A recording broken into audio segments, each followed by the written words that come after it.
sides of a story.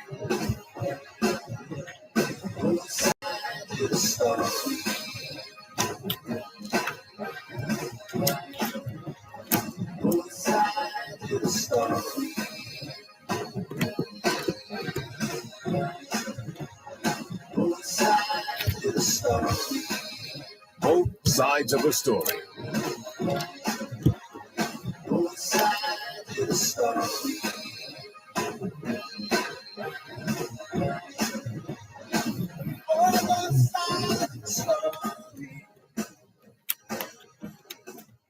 Knowledge is power.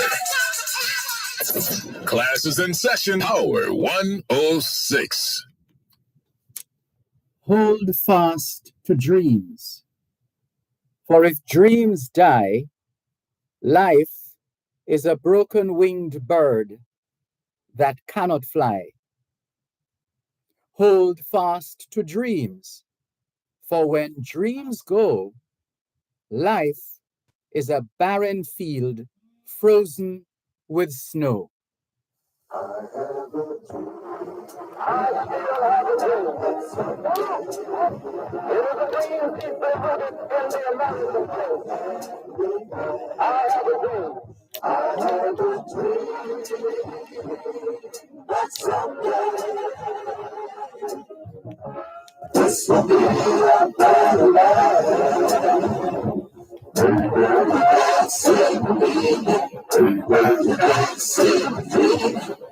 I'm sure someday you'll understand.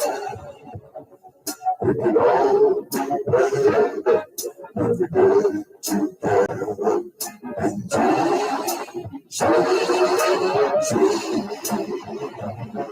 I have a dream that someday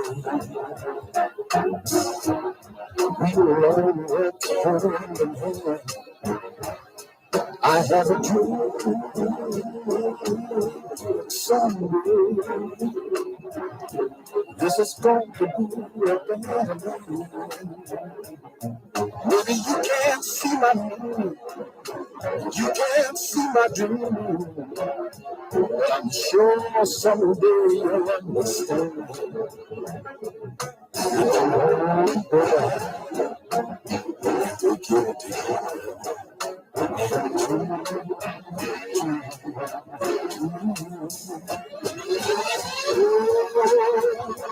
How sweet the words, love, peace, sound joy. Only one thing wrong, my friends, to me say these words, not enough for sincere.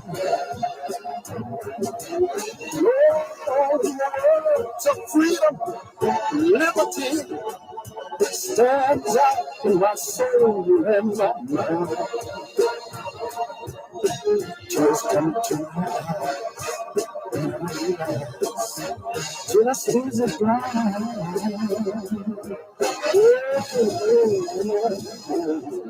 I have a dream that someday you are up to I have a dream that someday for our children to be I mean, you can't see my dream, you can't see my dream, but I'm sure someday you'll understand. We can all be better if we get it together.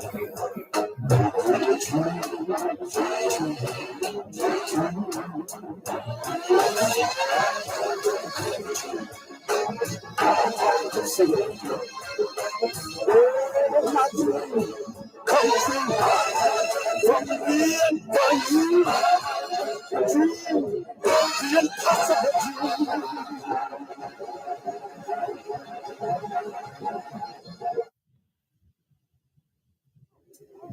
It is a dream deeply rooted in the American dream. I have a dream. 2021 to 2030 is the International Decade of Healthy Aging. International Decade of Ecosystem Restoration, the International Decade of Ocean Science for Society, the Decade of Action for Road Safety, and the UN International Decade of Indigenous Languages. It's the 16th day of the 11th month of 2023, the International Year of Millets. A millet, a cereal grown in warm countries and regions with poor soils, bearing a large crop of small seeds, which are chiefly used to make flour. 2023 is also the International Year of Dialogue as a guarantee of peace. The month of November is being observed in Jamaica as Local Government and Community Development Month, Drug Abuse Awareness Month, National Science and Technology Month, Alzheimer's Awareness Month, Youth Month, Parents Month, Food Month, Eat Jamaican Month, Diabetes Awareness Month, and Epilepsy Awareness Month. November is also CARICOM Energy Month and Kiwanis Family Month. For those who celebrate the season, today is the 320th day of 2023, which means we're 38 days away from Christmas Day, with 45 days to go in the year 2023. Meanwhile, this week, still being observed as Global Entrepreneurship Week. The anniversary of Huari Pampa is being commemorated in Peru, its Correction Day in Syria, and St. Eustatius Day in St. Martin and St. Eustatius. It's International Day for Tolerance. In 1996, the General Assembly invited member states to observe the International Day for Tolerance on November 16, with activities directed towards both educational establishments and the wider public. This is Resolution 5195 of the 12th of December. This action came in the wake of the United Nations Year for Tolerance 1995, proclaimed by the Assembly in 1993, Resolution 48-126. The year had been declared on the initiative of the General Conference of UNESCO. On the 16th of November 1995, the UNESCO member states had adopted the Declaration of Principles on Tolerance and follow-up plan of action for the year. The 2005 World Summit Outcome Document, ARES 60 and the number 1, outlines the commitment of heads of state and government to advance human welfare, freedom, and progress everywhere, as well as to encourage tolerance, respect, dialogue, and cooperation among different cultures, civilizations, and peoples. Hoy es jueves, el 16 de noviembre 2023, y les saludamos en cualquier parte del mundo que nos están escuchando en este momento. Estamos muy agradecidos por el don de la vida y el privilegio de servirles en otra edición de su programa Both Sides of the Story, ambos lados de la historia. Nunca vamos a tomar su audiencia por sentado, porque sabemos que ustedes tienen otras opciones. Y esta es la razón por la cual jamás olvidamos darle las gracias por elegir Both Sides of the Story, ambos lados de la historia, de lunes a viernes desde las 2 hasta las 5 de la tarde, aquí en Power 106 FM. La misión continúa para educar, capacitar, iluminar y estimular el espíritu empresarial. Bienvenidos.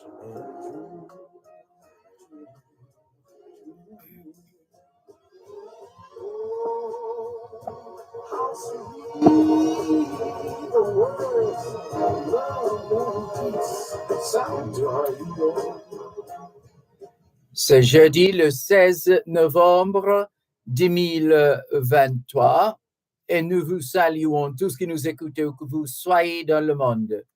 Nous sommes reconnaissants du don de la vie ainsi que du privilège d'être à votre service par une nouvelle édition de votre programme Both Sides of the Story, le pour et le contre.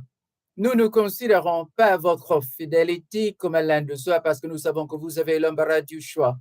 C'est pourquoi nous n'oublions jamais de vous remercier de choisir d'écouter Both Sides of the Story, le pour et le contre, du lundi au vendredi de 10h à 5h de l'après-midi sur notre antenne Power 106 FM. Nous continuons notre mission d'éduquer, d'habiliter, d'éclairer et d'encourager l'esprit d'entreprise. Bienvenue.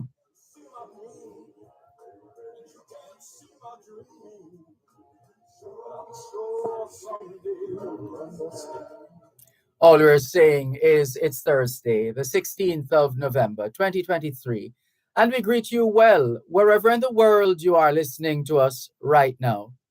We remain eternally grateful for the gift of life and the privilege to serve you on yet another edition of your program, Both Sides of the Story. We don't ever take your listenership for granted because we know you have choices. And that's why we never, ever forget to remember to say thanks for choosing to listen to Both Sides of the Story, Monday to Friday, 2 to 5, right here on Power 106 FM. The mission continues to educate, empower, enlighten, and encourage entrepreneurship. Welcome.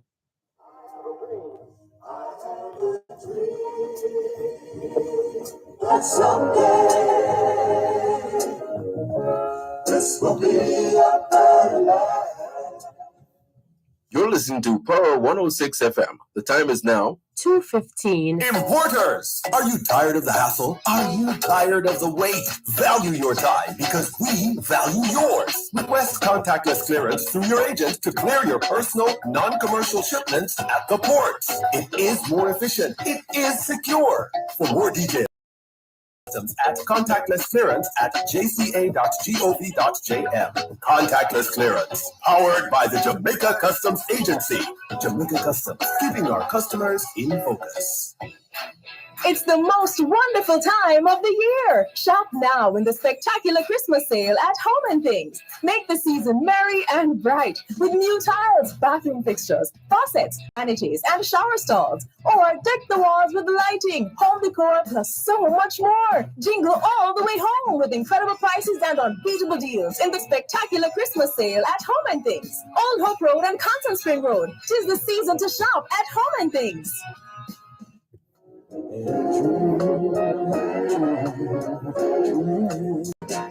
Only one thing wrong, my friends.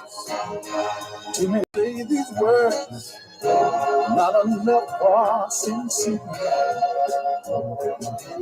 Oh, the words of freedom, liberty stands out in my soul and my mind. Tears come to my eyes when I realize justice is blind. Oh, I have a dream that someday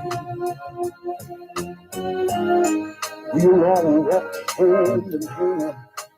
Thanks a lot for staying up with us here on your program, Both Sides of the Story, Power 106 FM, still streaming live on the Gleaners website, go-jamaica.com, live on your smart devices all over the world, taking your calls on 876-922-4112-5, 876-922-4112-5. The text line, same as the WhatsApp number, which means you can not only send us your text messages, your WhatsApp messages, your voice notes, but you can call us on WhatsApp as well. That number is 876-365-3346, 876-365-3346. Let's also use the opportunity to get an update from the National Meteorological Service to get a handle on the weather situation. And the information from the National Meteorological Service is that there's an area of low pressure across the southwestern Caribbean, an area of low pressure across the southwestern Caribbean. Cloudy conditions with intermittent showers and thunderstorms. And intermittent here just simply means on and off. Cloudy conditions with intermittent showers and thunderstorms are expected mainly across southern parishes until Saturday. The forecast for the rest of this afternoon, cloudy with periods of showers and thunderstorms mainly across southern parishes. Tonight, cloudy with isolated thunderstorms. The forecast for the rest of this week, heading into the weekend.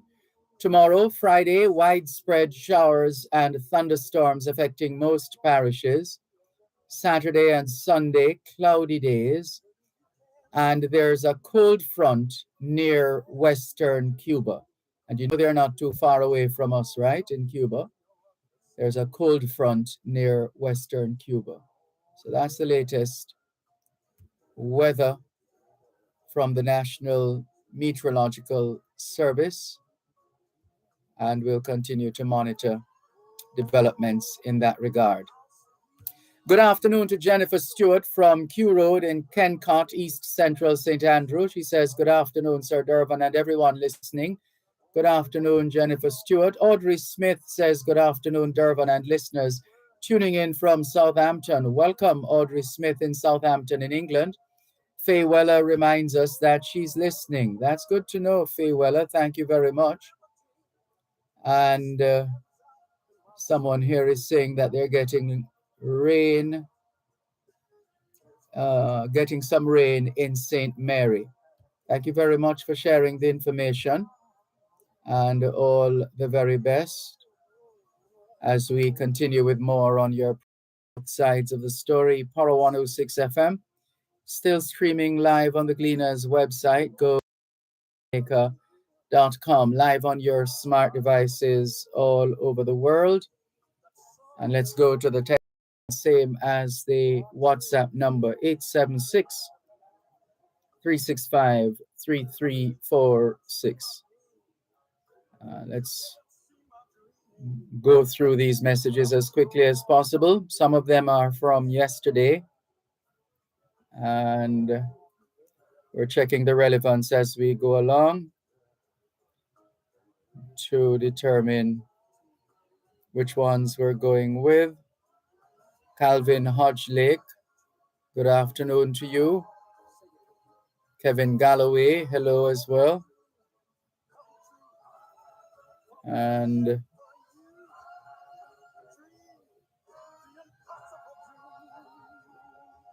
all right, still going through. And there's a message from our guest from yesterday saying, pleasant morning. I'm in Denbigh, Clarendon. And as expected, she still needs assistance. And we trust that she will get the assistance that she needs. It's going through a rough time, it seems. And there was a general appeal yesterday, and we trust that those who listened and are still listening will play their part.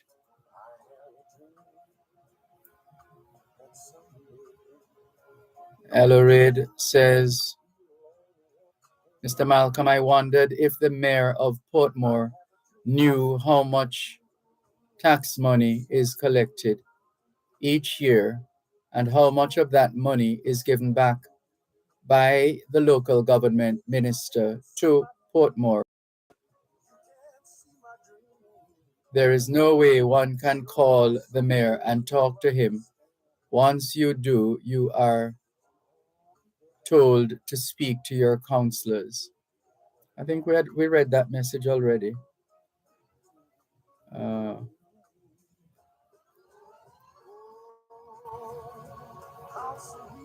some organization called Unique Visuals Caribbean messaging us.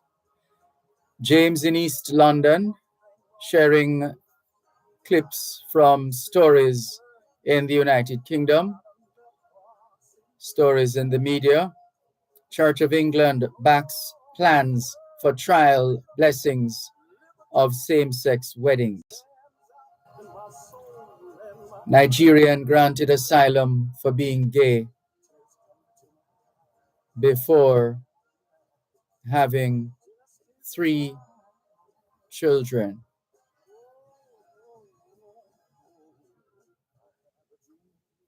And the stories, 12-year-old girl arrested over fatal stabbing of woman in Melbourne. Also in the UK, top general locked away evidence of SAS executions. There's a picture of the new UK Foreign Secretary David Cameron making first working visit to Ukraine, and we'll leave those there for the time being. This one says, good day, Dervan. USA is asking China to stop supplying precursor chemicals to Mexico that make fentanyl as they end up in the USA. Why can't the USA to prevent the shipment of guns to our shores? I guess the family affair that makes up our parliament here in Jamaica is dragging their heels as always. Horace, otherwise known as Spider, says, Mr. Malcolm, can you repeat the young lady's number? Let's see if we can bring it up.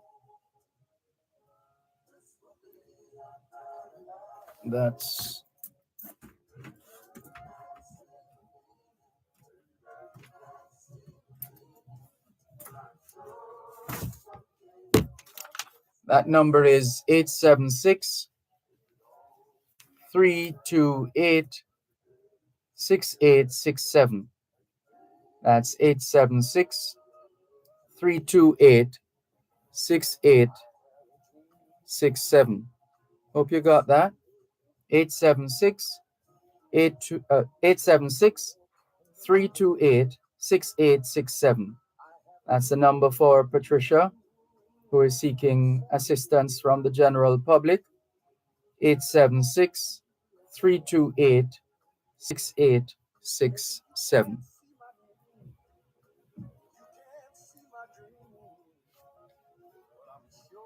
And let's check in with I think we have pretty much covered the messages for now. I'll keep those calls coming in on 876-922-411225.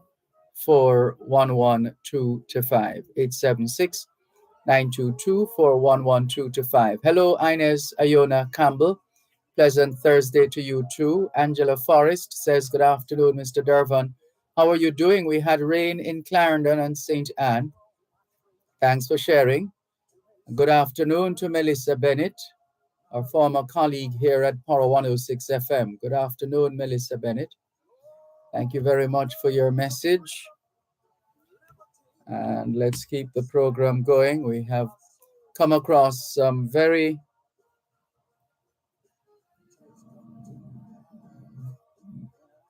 stimulating pieces of history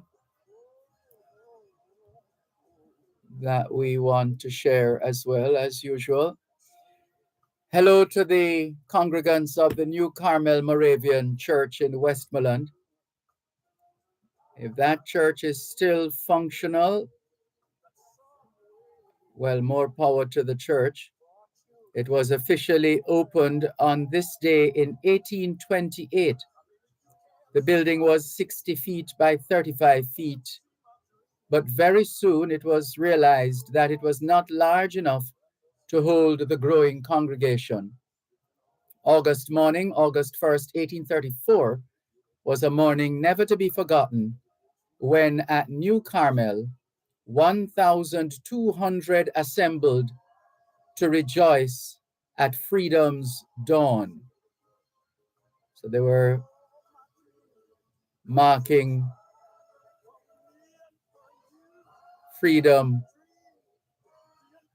from slavery, but full free didn't come until 1838. 1840, still in Jamaica, the Chinese art of using silkworms to produce silk was tried in Jamaica, and in fact has been tried in Jamaica more than once. The most ambitious attempt, however, was made in the 1840s at Metcalfeville near Claremont, St. Anne, which is now known as Whitehorn's Thickers. Bostonian Samuel Whitmarsh established the Jamaica Silk Company and planted out 80 hectares of mulberry trees for the silkworms to feed on. The worm is actually a caterpillar that spins itself into a cocoon that can be unwound into a single silk thread. The company imported thousands of worms and 20 Bostonians to run the industry. Mrs. Nancy Prince, the Black American freed woman who wrote a book of her life and travels, actually came to Jamaica on the same ship as the silk experts. Mrs. Prince left America on this day in 1840 on the ship Scion, Scion, Captain Mansfield, bound for Jamaica, freighted with ice and machinery for the silk factory. There were on board a number of handicraftsmen and other passengers. Samples of the silk found acceptance in London, and enthusiasm ran high. However, the industry never really got off the ground and foundered 5 years later, mainly for lack of capital.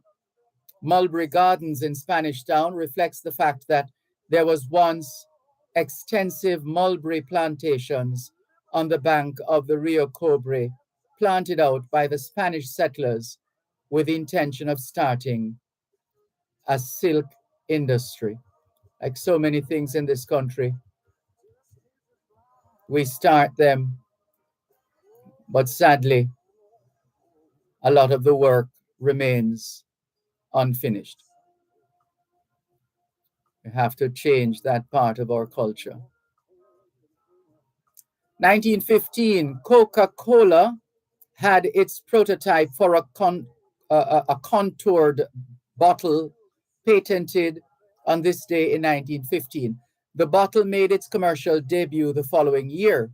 Coke, or Coca-Cola, both registered trademarks, was invented by Atlanta, Georgia druggist. Yes, in those days they referred to pharmacists as druggists. We'll tell you some more in a moment. You're listening to Power 106 FM. The time is now 2:31, make that 2:32 on Power 106. J&N Logistics and Marine Services, a custom broking freight forwarding company, local agents for Transcon USA and Freight Plus Worldwide Canada. They offer customs clearance for returning residents, students, clearance on shipment for individuals, businesses, and companies, vehicle sourcing and dealership service, transportation and haulage and export services, with custom consulting extended to all sectors. Call 876-937-7928 or 876-677-4049. Welcome to the new dimension in eye care, the Optical Zone, offering exceptionally comfortable eyewear. We fill prescriptions and do eye examinations. This complete optical store is conveniently located at Shop 14, York Plaza, Halfway Tree. Telephone 929-8656. The Optical Zone, providing vision for life.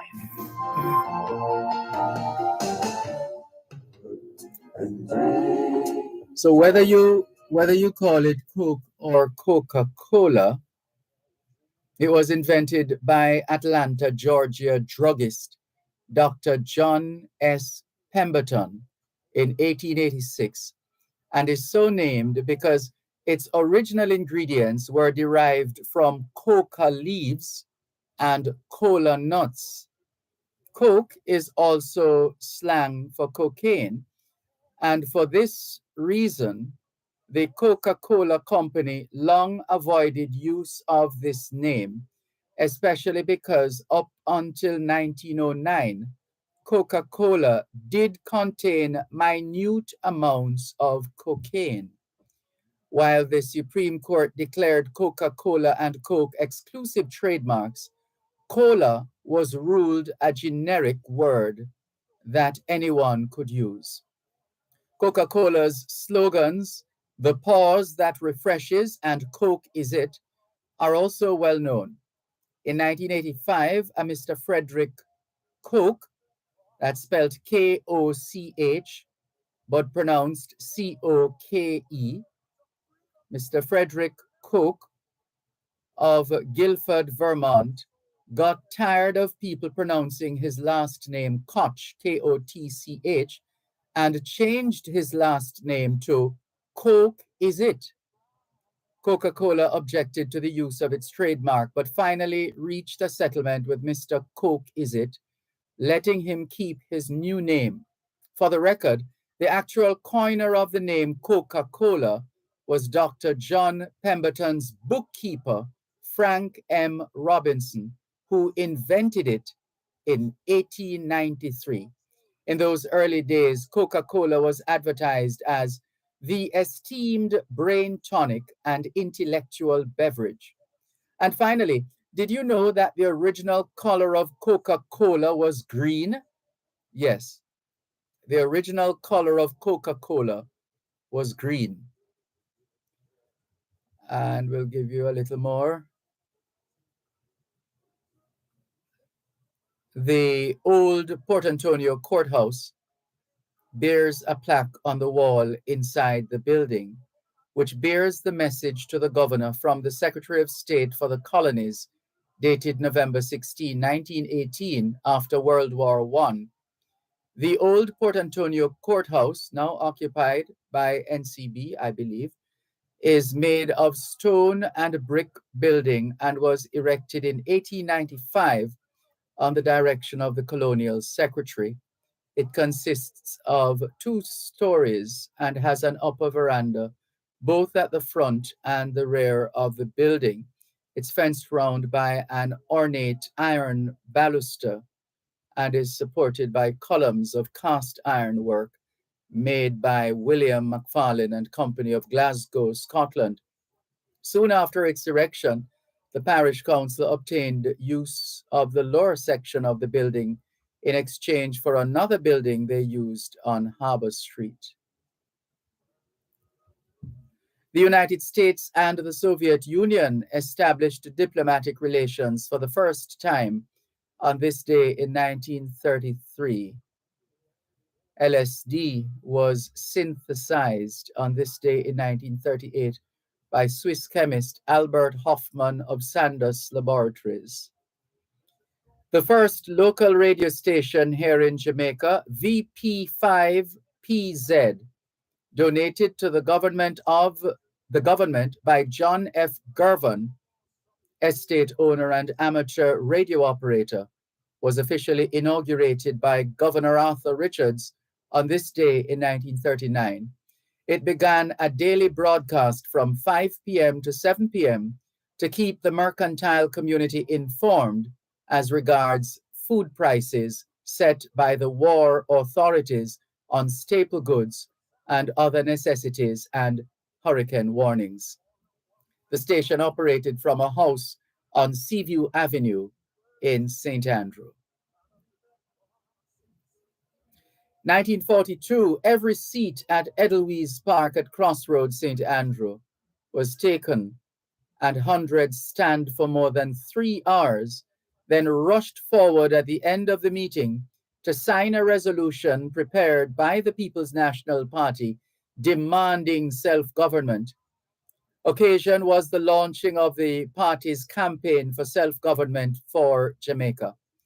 And funds are raised during the meeting to assist the families of Ken and Frank Hill, Richard Hart, and Arthur Henry, who were interned by the governor at Up Park Camp 2 weeks earlier.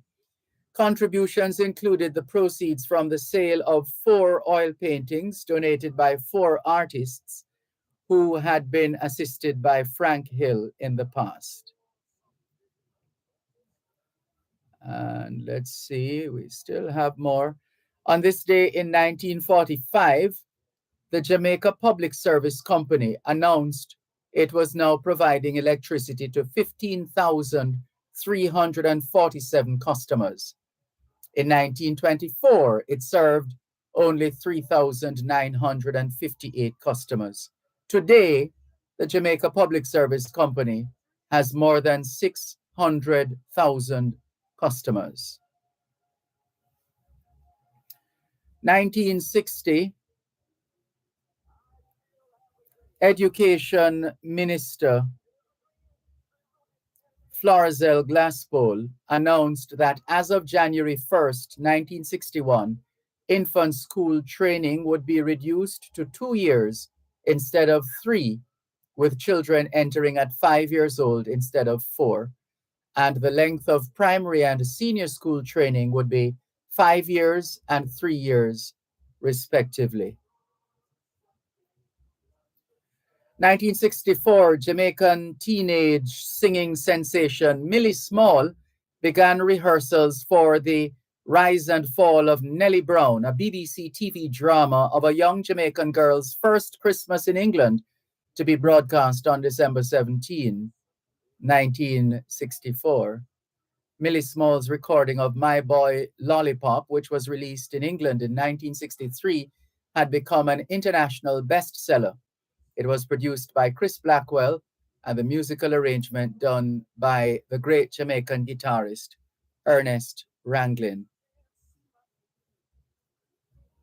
Let's see, we have a little more for you. And 1965, Reverend Ivan Muir, president of the United Liberal Party, called on the government to freeze all United Kingdom's assets in Jamaica if Britain's Prime Minister Harold Wilson did not charge Rhodesia's Premier Ian Smith with treason by the end of November. He also demanded the cancellation of the proposed visit to Jamaica of the Queen in March 1966 if Smith was not prosecuted for treachery by the end of the year. Ian Smith had defied the British government with a unilateral declaration of independence, which at the time meant minority white ruled in Rhodesia. Today, Rhodesia is known as Zimbabwe. In a sense, liberated by Jamaicans led by the Honorable Robert Nesta Marley, OM. 1966, it was reported that Alfred Mitchell, the great-nephew of the American by the same name, who built the Folly Mansion at the eastern edge of Port Antonio in Portland, was on a brief holiday in Jamaica with his wife and visited the ruins of the house, which had become a legend. They were staying at the Bonneview Hotel in Port Antonio and informed a reporter that his great-uncle had 2 daughters, one of whom, Mrs. Alfredo Bingham, mothered 7 boys, while the other migrated to England. So Folly is the name of the ruined mansion at Folly near Port Antonio, Portland. The chief belief is that seawater was used in its construction, hence its ruined state, and that the mansion started to crumble from the moment the owner stepped over the threshold with his bride. She burst into tears at this omen and fled, never to return.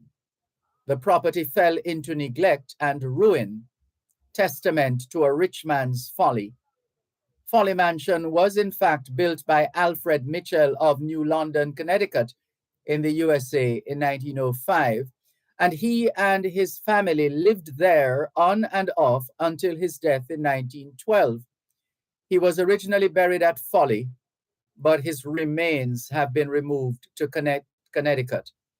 Although the legends say that Mitchell built the house for his bride, he and his wife were already grandparents when the house was built, and it was very much a family residence. The house continued in use until 1936. Although seawater was used in mixing the cement, it was not the cement that crumbled, but the steel that rusted. The building was designed by Boston architects Chapman and Fraser as an adaptation in concrete of a Roman villa. The 60-room mansion, yes, a house with 60 rooms. The 60-room mansion had 2 stories and a basement and was about 60 meters long. Everything but the doors, windows, and marble staircase was of concrete. To build Folly, Mitchell first had to drain the swamps in the area, and he installed his own lighting plant and water system, including a reservoir. He kept monkeys and other animals. Alfred Mitchell's wife was of the famous Tiffany jewelry family of New York. One of their daughters married Sir James Jean, or maybe they anglicized it, maybe it's James Jeans, the British astronomer, and another married Hiram Bingham, the American archaeologist who supposedly rediscovered the lost city of the Incas, Machu Picchu, in Peru in 1911. Knowledge is power. Class is in session. Power 106. You're listening to Power 106 FM. The time is now 2:45. A refractive error is a condition of the eye caused by abnormalities related to the size and shape of the eye. They are treatable with glasses, contact lenses, or refractive surgery. All these options and more are available at Ophthalmic Suites. Call us at 876-630-0958 or 876-630-0864. Follow us on Instagram at Ophthalmic Suites or visit us at 34 Lady Musgrave Road, Kingston 6. Ophthalmic Suites for all your eye care needs. It's the most wonderful time of the year. Shop now in the spectacular Christmas sale at Home & Things. Make the season merry and bright with new tiles, bathroom fixtures, faucets, vanities, and shower stalls. Or deck the walls with lighting, home decor, plus so much more. Jingle all the way home with incredible prices and unbeatable deals in the spectacular Christmas sale at Home & Things. Old Hope Road and Constant Spring Road. 'Tis the season to shop at Home & Things. I still have a dream. It is a dream deeply rooted in the American dream. So the name Folly was applied to the area long before Mitchell came. Folly Point Lighthouse was built in 1888. The tower is constructed of masonry and is fireproof. It flashes a white light of 2 seconds duration, followed by 8 seconds of darkness. The light is visible for a distance of 13 miles. One of the early owners of the property was a Reverend James Service, a Baptist minister. Apparently, he bought the property in small lots over a long period of time. This gave rise to a Portland saying, "Ano so service did get folly." In other words, be thrifty. Folly property is now owned by the Jamaican government, as we understand it. June 10, 1951, Patricia Wymore, wife of Hollywood actor Errol Flynn, and herself, a Hollywood actress, applied to the government for a 49-year lease at Folly near Port Antonio in Portland, on which she reportedly planned to develop a tourist resort. 1967, attorney at law P.J. Patterson is sworn in as a senator, succeeding Vivian Blake, who resigned and defeated the JLP's Glenn Mitchell in a by-election in the South St. Elizabeth seat made vacant by the death of B.B. Coke. Mitchell, who had also resigned his Senate seat along with Blake, is reappointed and sworn in again. Ken McNeil replaced Blake as leader of opposition business in the Senate. 1969, scores of people miraculously escaped death when 11 motor vehicles 2 buses, and 9 motor cars were washed away in the Rio Cobre in the Bogwalk Gorge at Flatbridge when torrential rains fell in the area. The rains were accompanied by high winds. Don't play with Flatbridge, you hear? Serious business.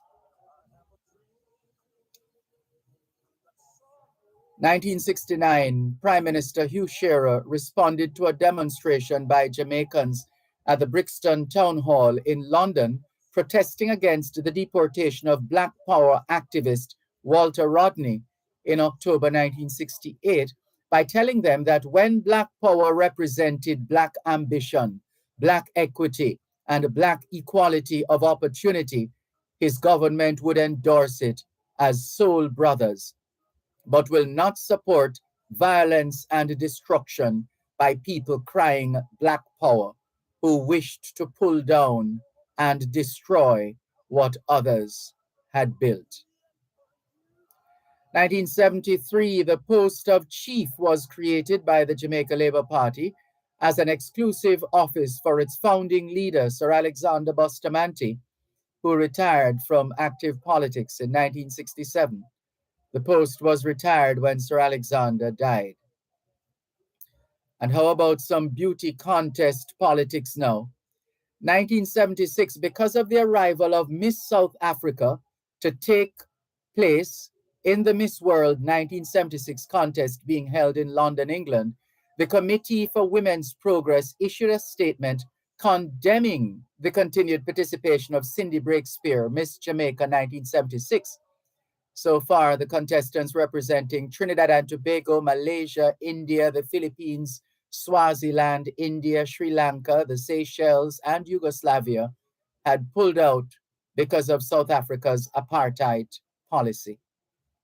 And there's another one, 1977, Sandra Kong, who was representing Jamaica in the Miss World 1977 competition in London, England, withdrew from the contest because of her personal revulsion at the policy of apartheid and the participation of a Miss South Africa in the contest.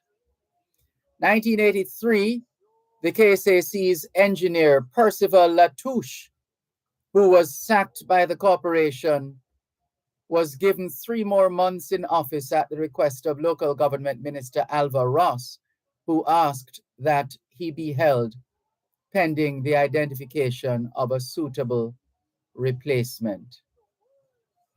1988, in Pakistan, citizens voted in their first open election in more than a decade, choosing as prime minister the populist candidate Benazir Bhutto, daughter of former Pakistani leader Zulfikar Ali Bhutto. She was the first woman leader of a Muslim country in modern history. Speaking of history, Jamaica created World Cup history on this day in 1997 at the most fitting place, the National Stadium, when they booked their ticket to France 1998 with a 0-0 draw against an already qualified Mexico team. 2000, the year 2000, Bill Clinton became the first serving US president to visit communist Vietnam. It happened on this day in the year 2000.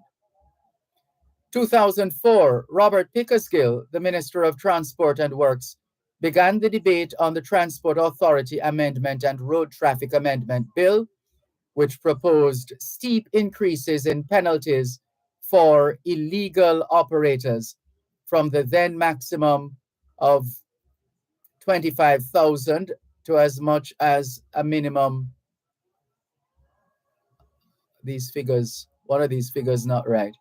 But anyway, in one instance, 250,000 or 6 months in prison. That was another of the penalties. And on this day in 2004, President George W. Bush nominated Condoleezza Rice to replace Colin Powell as Secretary of State. That's from one Jamaican to another, in a sense, isn't it? And let's see if we're going to leave it there for now.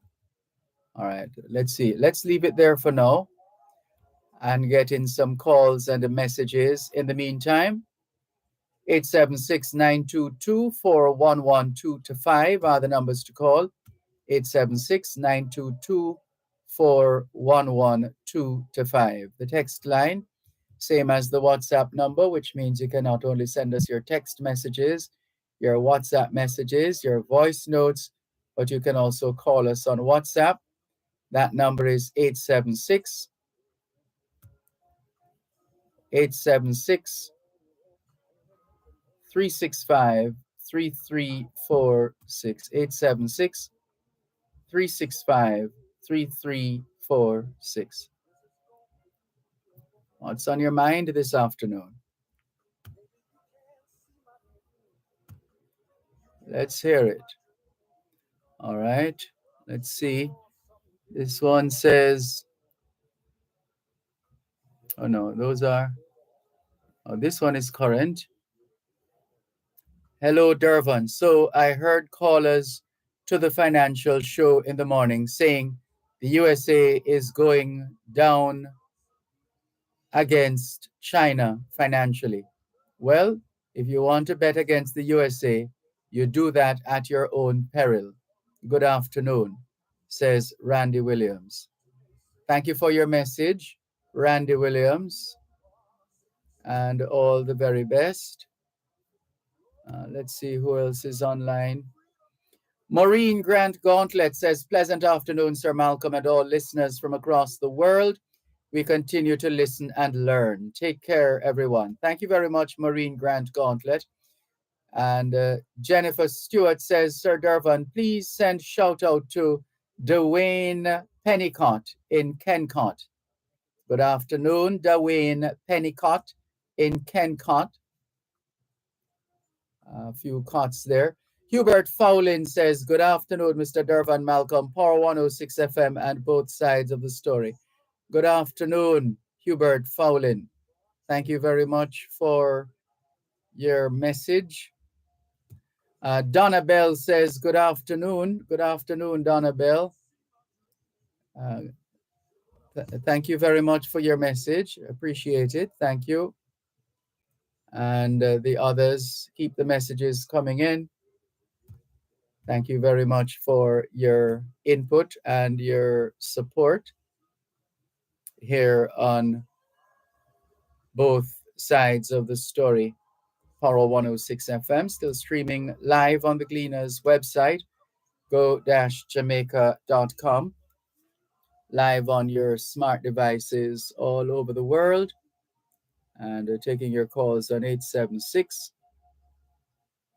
922 411225, 876 922 411225. Text line, same as the WhatsApp number, which means you can not only send us your text messages, your WhatsApp messages, your voice notes, but you can call us on WhatsApp as well. Bishop Douglas Gooden just sent us a message here. Condolences, celebration of the life for Patrick Wayne. Is it Gillies? September 22, 1968 to November 4, 2023. And the service, it seems, is scheduled for Thursday. That's today. That's 3 o'clock this afternoon. And at Boston's Chapel, 5644 Memorial Drive in Stone Mountain, Georgia. Our condolences to the family, friends, colleagues, loved ones, and well-wishers of Patrick Wayne, the late Patrick Wayne Gillies. Also messaging us, who is this?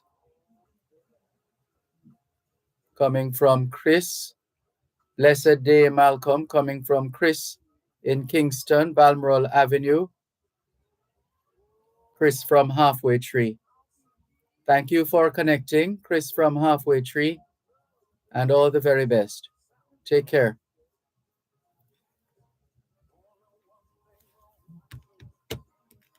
And we continue with more on your program, Both Sides of the Story, Power 106 FM. Still streaming live on the Gleaners website, go-jamaica.com. And let's take a quick look at the stories that are trending now on the Gleaners Jamaica-Gleaner.com website. Internet phone networks collapse in Gaza, threatening to worsen humanitarian crisis. That's the story. Internet and telephone services collapsed across the Gaza Strip on Thursday for lack of fuel, the main Palestinian provider said, providing a potentially long-term communications blackout. Oh dear. And flash flood watch issued for all parishes.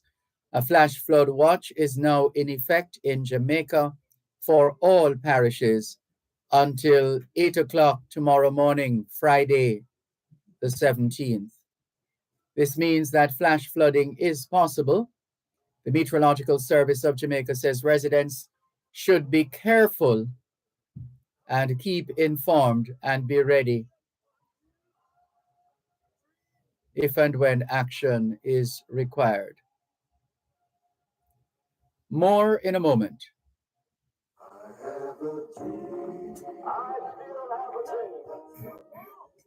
You're listening to Power 106 FM. The time is now 3 o'clock. I have a dream. I have a dream that someday this will be a better life. Amen. You can't see me meaning. Amen. You can't see me dreaming. But I'm sure someday you'll understand. It can all be better if we get it together and dream, dream, dream. I have a dream. The online Gleaner is also reporting that the Inter-American Development Bank, IDB, today said that remittances received by Latin American and Caribbean countries are projected to reach a record $155 billion in 2023. That's from the Inter-American Development Bank, IDB, saying today that remittances received by Latin American and Caribbean countries are projected to reach a record $155 billion. Let's go to the phone lines once again, 876-922-4112-5. Good afternoon. Thanks for calling. Good afternoon, my professor. Good afternoon, Mr. Carter. Good afternoon to your valuable listeners and your precious callers. Mr. Malcolm, I hear you read a note a while ago about the U.S. compared to China, and the person said that if people believe that China will supersede America, they do so at their own peril, something like that. Yes. Well, in the year 2020, the year of the rat, when the COVID virus came out, China spoke to its people in a military parade. They were celebrating the 70th anniversary of the Chinese Revolution. And the Chinese king, he met with Joe Biden yesterday. He told the Chinese people two profound things. He told them that when he comes back to speak to them in 2049, he will deliver the good news that China will become the #1 military power in the world and the #1 economy. And he also told the Chinese people to make sure that anywhere they live in the world, the older they get is the richer they're supposed to get. Do you think that was a good message for the Chinese king to tell his people worldwide? Well, whether or not it was, apparently he felt so, and he is in a culture and a country which follows the leader in such a way that down to the expressions and the terms and the words that they use, I don't think they use those in any frivolous way. They're serious when it comes on to declaring their position. Thank you, my professor. That yesterday, right now, the Chinese king is in America. And when they went into California. Be careful that we're not misleading the school children, though, when we keep referring to him as the Chinese king, because he's not. He's a king, sir. Where? When? He's a Chinese king for life. No, that's how some people refer to him. Yes. Yeah, but he's not officially so. No, there's no such office. Did you know that the Chinese king is a bigger king than King Charles? I don't know of China having a king. Oh? Mm-mm. We may disagree on that to agree. Well, yesterday he went to California. And the Americans are saying that California is Chinatown. The amount of Chinese who came out to welcome the Chinese, let's call him president, it was phenomenal in California. Last night they went for dinner in San Francisco, and they say San Francisco is Chinatown. There's a Chinatown in virtually every country these days. Thank you, sir. Mm. And did you know that America is the most indebted country in the world? Yes, as far as indebted to China more than anything else. Thank you, sir. And did you know one of the main reasons why the American economy, the GDP is growing right now is because they are sponsoring 2 wars? No. Yes, they are sponsoring the Ukraine war, and they are also. Who are you talking about? You're talking about I might have missed something. America or China? America. The American oh GDP, yes. The American GDP is going up now because they want to improve their ratings with the rating agencies who downgraded them to negative. And it's because they're sponsoring 2 wars. And if we believe that the war in Israel is just because the Hamas went over Israel and killed 14 people, that's why you have this big war. 14? 1,400 people, they said, died over Israel. You said 14 people. 1,400, my apology. If we believe that is what causing this big war in the world now, and this division of the people and this religious war, we're fooling ourselves, Mr. Malcolm. Because the only way America can survive fundamentally now is not through production anymore, it's through war and rumors of war, because they must sell certain amount of arms in order to build up their economy. They sell gun and gunshot and ammunition, and make billions of dollars off it that they use to spur their economy, because nobody lending them money anymore.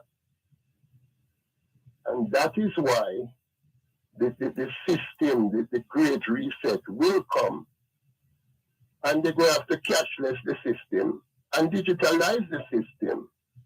And that is why the Jamaican people, most of us, not reading anything, not understanding anything, depending on their politicians to teach them things, and their pastors to tell them when Jesus will come. We need to find out for ourselves what is happening in the world, Mr. Malcolm. Don't you think so? Without a doubt. Don't you think everybody have a personal responsibility to educate themselves, Mr. Malcolm, as to the system of the world. If that were the case, boy, we would go even high to even higher heights than we are at now. Thank you, Mr. Malcolm. And that is one of the reasons why I appreciate programs like this and Power 106, you know. Because believe you me, Power 106 out of the Gleaner Group is the only radio station that's trying to edify the Jamaican people fundamentally, you know. You know where I am concerned, Never Carter. Everywhere I go and people meet me, them telling me to be careful. Be careful of what, Mr. Malcolm? No, there are those people who are scared of some of the things that have been happening in the country, and there's a feeling that if you're not careful about what you say and how you say it and to whom you say it, that you might have those who feel dissed or otherwise hurt and might want to respond negatively. Even my mother, who birthed me, tell me about 5 minutes ago, said, never leave Jamaican politics alone because people will kill you. So me say, kill me for what? You know, one of the things that baffle me, listeners, and Mr. Malcolm, the Jamaican taxpayer, they send children to school, you know. It's them send the Prime Minister to school, you know. It's them send Mark Golding to school through the whole tax dollar system, you know. And we go at the same alma mater and we learn. And some of us who come out and not tricking up people, because we not trick people, you know, Mr. Malcolm. We love people more than money, you know. A people me deal with. A poor people me work for, you know, Mr. Malcolm. The poorest of the poor.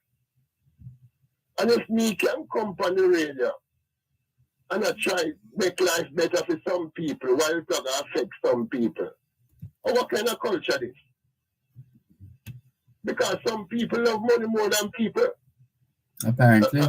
Mr. Malcolm, you know that if we, like, look at a place like Arthurtree, you know that if everybody who passed through Arthurtree in the rain this evening could pick up 2 debris off the road, instead of walking over it, just bend down and pick it up and put it into a receptacle, you know that Arthurtree would be spick and span in a month time. Wouldn't even need a rubbish truck in Arthurtree, and that would change the culture of nastiness in the country. Things like these we have to do, you know. No, that should come natural. It's like I tell people all the while. I have cleaned all kinds of places in my lifetime. Toilet and this and that. From the plane to the public public what do you call it? To the bathroom facilities, etc. And just walking and picking up garbage. I've been doing that kind of thing all my life. Once I see it, I'm going to make a move if I'm able to. But we don't all function on that level. I would love to see the day where when the politicians them bungle up the people them all in a place like Portmore, just tell the people them say, watch here now. Make sure every morning when they get up on the sweep on the gateway good and back up the rubbish. But that is supposed to be our culture. We wake up in the morning, we say our prayers, we sweep out the room, and if we have to sweep out the rest of the house, we sweep it up. And then we sweep up front yard, backyard, side yard, depending on the nature of our abode. And we get on with our business from there on in. So it starts at the rising of the sun. Exactly, but most people not sleeping nowhere, Mr. Malcolm. No. People step over and people cuss and complain and ask where the garbage truck there, because the garbage truck no come pick up. So it means even if I'm able to contain the waste for a little time, I don't care about that because we have garbage truck to come and pick it up. Yeah, and another thing before I go, Mr. Malcolm. How is it that so many people working in certain outlets, like in the betting shop, in the cash pot, in the corner shop, in the barber shop, in the bars. And when you're done work for the week, you're not collecting any pay slip from your boss. What? Yeah, your boss is not no friend enough. Your boss must give you a pay slip, and your pay slip must outline 6% for your NIS, 5% for your NHT, and approximately 7% for your education tax. And you're supposed to go pay it up at the tax office so that when you get old, you have pension in the system. But what you doing? You're freeing up your boss? You're afraid of your boss? Mm-hmm. The law is there for that, you know. Yeah, sadly, it happens. It has happened over the years where employees go to check on the numbers or to see the extent to which they'll be able to acquire a house and so on, only to find out that the funds were not being deposited where they're supposed to be deposited at NHT. When the politicians them bungle up them followers together, they must tell them, because the followers them illiterate to the system and they expecting politicians and attach themselves to political party and say, my party will deal with this and my party will deal with that. And when people like me come on the radio and tell them the truth, people are telling me to be careful, man, one of them shot me. What kind of something that in our culture, Mr. Malcolm? Yeah. And last thing, Mr. Malcolm. Hold a moment, please. Yeah. Maybe you can't see my meaning. You can't see my dream. You're listening to Power 106 FM. The time is now 3:15. Ooh la la. I see what I want at Phosphorus Christmas in November sale. November 20 to 30. Kingston, Mandeville, and Montego Bay. Come get your wires, breakers, chandeliers, flood lamps, LED bulbs, standing fans, and so much more. Shop Kingston, Mandeville, and Montego Bay. You can't afford to miss it. Come shop. Come save at Phosphorus Christmas in November sale. November 20 to 30. See you there at Phosphorus. It's the most wonderful time of the year. Shop now in the spectacular Christmas sale at Home & Things. Make the season merry and bright with new tiles, bathroom fixtures, faucets, vanities, and shower stalls. Or deck the walls with lighting, home decor, plus so much more. Jingle all the way home with incredible prices and unbeatable deals in the spectacular Christmas sale at Home & Things. Old Hope Road and Constant Spring Road. 'Tis the season to shop at Home & Things. I have a dream that someday. Yes, Mr. Carter. Yesterday, the Prime Minister was touring a school, Bustamante High School in Clarendon. And when they were touring it with the MP and the councillor, he saw a lot of illegal connection with the light and the school. And the Prime Minister look up and see the cobweb and him say, what is happening here? And the minister, the MP told him that people connect illegal light to the school. And the Prime Minister said, they must make sure they take it down because it might electrocute children coming to the school. And he spoke about it about 3 times before he left the school. So when you bungle up your people them in places like Arnett Gardens and Ream and all of these places, you must tell them to stop thief light. Because when they thief the light, the JPS and the Water Commission, through their own acknowledgement with their PR people, tell the Jamaican people that what they do is put the loss and other people bill, like my bill, who pay my bill. And those things can't stop. Those things must stop in our culture. The JPS can't keep putting illegal like theft and legitimate customers bill and expected to pay it until them dead. And if them can't pay it, them cut off for them light and leave the illegal light on. And what kind of thing this, Mr. Malcolm? And if you talk about it, JLP supporter and PNP supporter, we shoot in the street because of the culture. A culture that, Mr. Malcolm. Yeah, I don't know that they will necessarily go that far. I mean, not that it can't happen, but maybe not that far. But just people who like to run up the mouth, as they say, in those situations. If we were a united people in the name of God, we'd be marching on the JPS at this time and tell them to stop these transfer and find ways to run them business properly, and talk to them customers, And the political hierarchy who's shielding them voters and knowing that these illicit connection with water and light going on in them constituency, they must speak up about it, because the people are totally immoral and illiterate about what they're doing to other people, especially those in the middle class,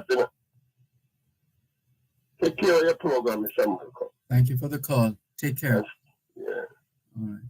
This is your program, Both Sides of the Story, Power 106 FM. Hello, good afternoon.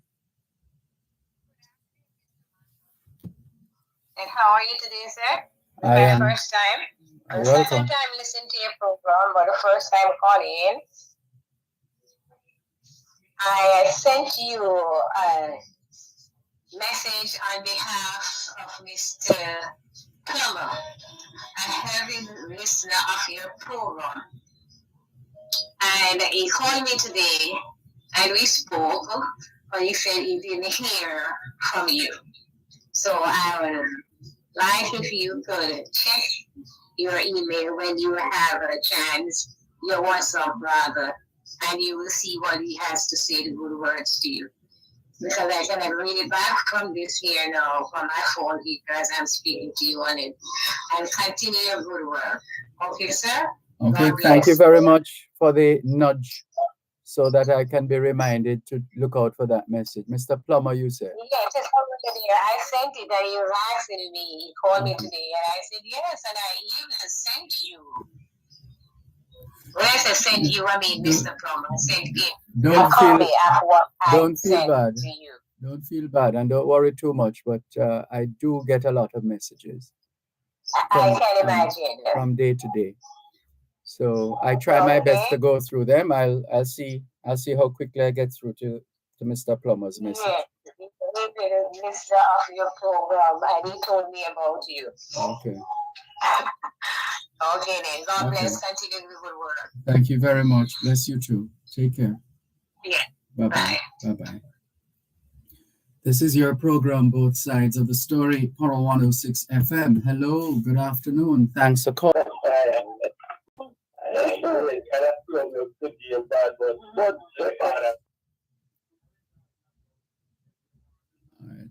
That sounds like Mr. Francis, but I don't think he's ready for us yet.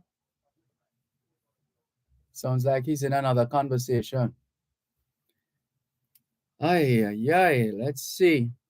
Curfew imposed in Lioneltown, Clarendon. That's another story that's trending right now. A curfew is now in place in sections of Lioneltown in Clarendon. The curfew began at 6 p.m. Wednesday and will remain in effect until 6 p.m. tomorrow, Friday.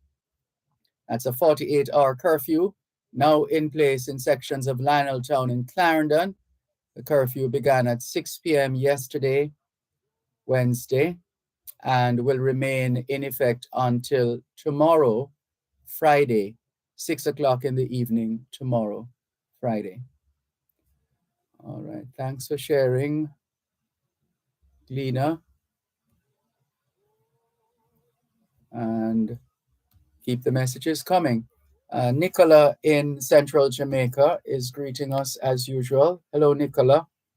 Thank you very much for tuning in and joining us on both sides of the story.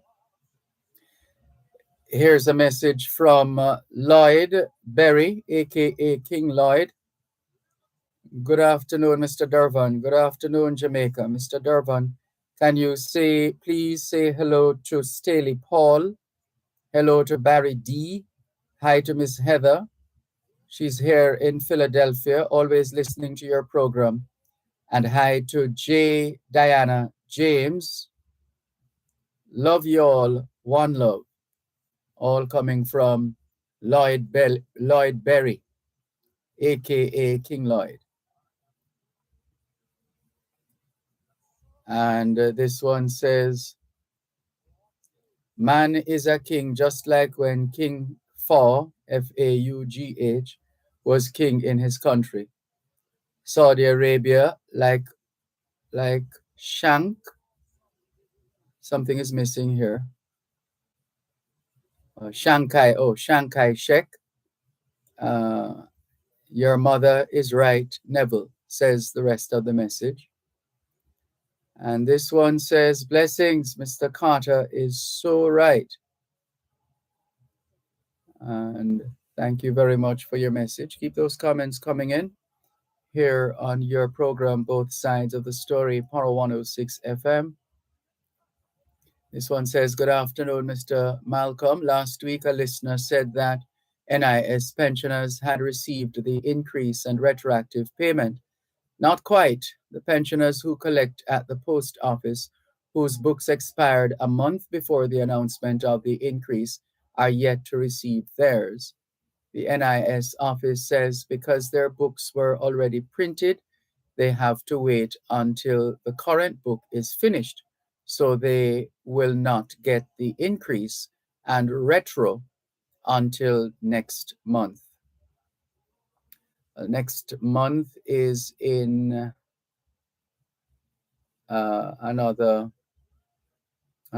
couple of weeks, or just under a couple of weeks. Hopefully you're able to wait that long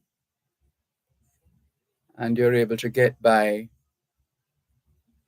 for that period of time until you get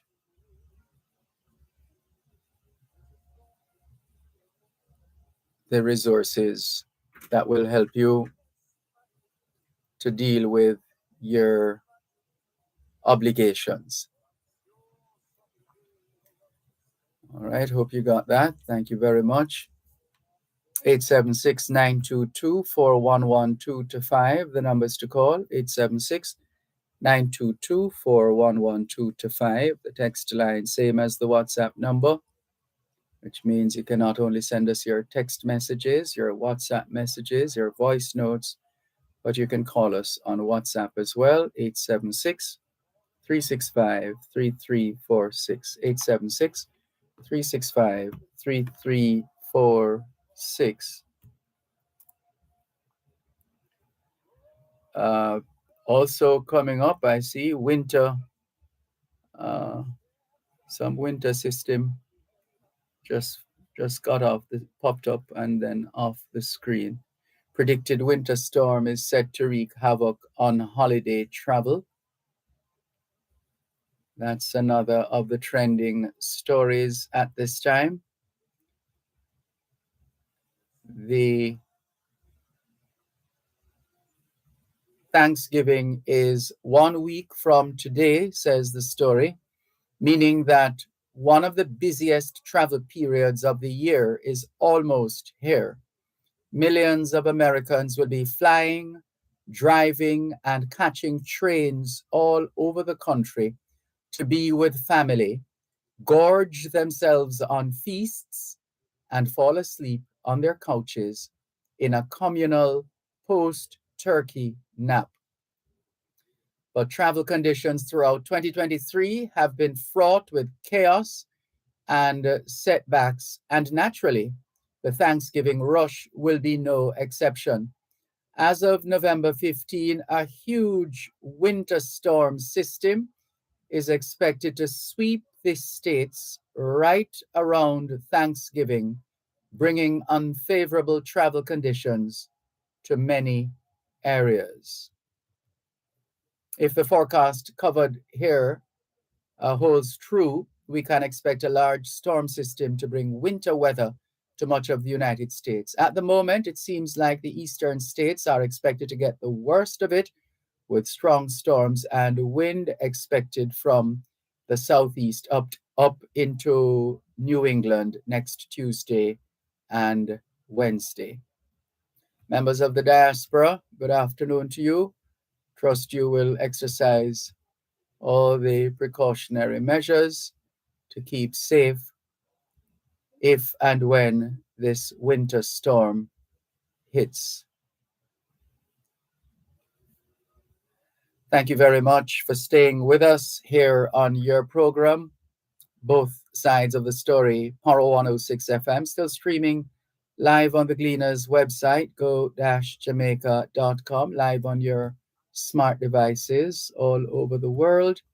Taking your calls on 876-922-4112-5, 876-922-4112-5. And again, the text line, same as the WhatsApp number, which means you can send us your text messages, WhatsApp messages, voice notes, and you can also call us on WhatsApp, 876-365-3346, 876-365-3346. And we continue to look out for your calls and your messages, and also keep our eyes open to the stories that pop up from time to time and that we share with you. I'm seeing that on one of the sites here. This is the Bing platform. They're telling us that the weather conditions here, it's 26 degrees Celsius in Kingston. Help us protect Jamaica's borders. Tell us about any illegal guns coming through customs controlled areas. Call Crime Stop at 311. The time by the Jamaica Customs Agency is 3:30. Real Business, appointment radio for everything economics, locally, regionally, and internationally. Real Business, your source for engaging conversations on business, finance, and economics. Join hosts Ralston Hyman and Dr. Andrew Sutherland from 9 to 11 a.m. on weekdays as they bring you the most authoritative analysis on economic matters. Listen to riveting features such as The Big Picture, Under the Financial Microscope, the Business Information Update, and the local and international market updates. From the latest happenings on various business sectors and players in the economy, to how fiscal and monetary policies affect your life, make it Real Business on Power 106 FM, Monday to Friday, 9 to 11 a.m., right here on Power 106 FM. Welcome to your Legal Corner on Power 106 FM, your source of information for all matters regarding U.S. immigration. Call in with your questions and concerns on 876-922-41125. You can send a text or WhatsApp message to 876-279-8598. Time now for your Legal Corner during Both Sides of the Story, right here on Power 106 FM. You heard it. It's a Thursday just after 3:30, and that means time for another edition of Your Legal Corner with U.S. immigration attorney Dahlia Walker Huntington.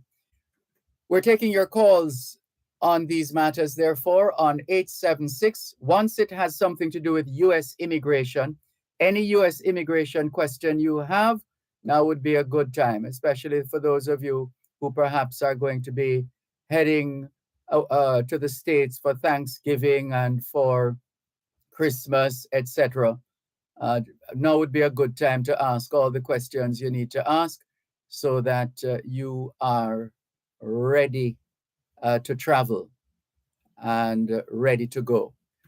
So the numbers to call to answer your U.S. immigration-related matters, 876-922-4112-5, 876-922-4112-5. Those are the numbers to call.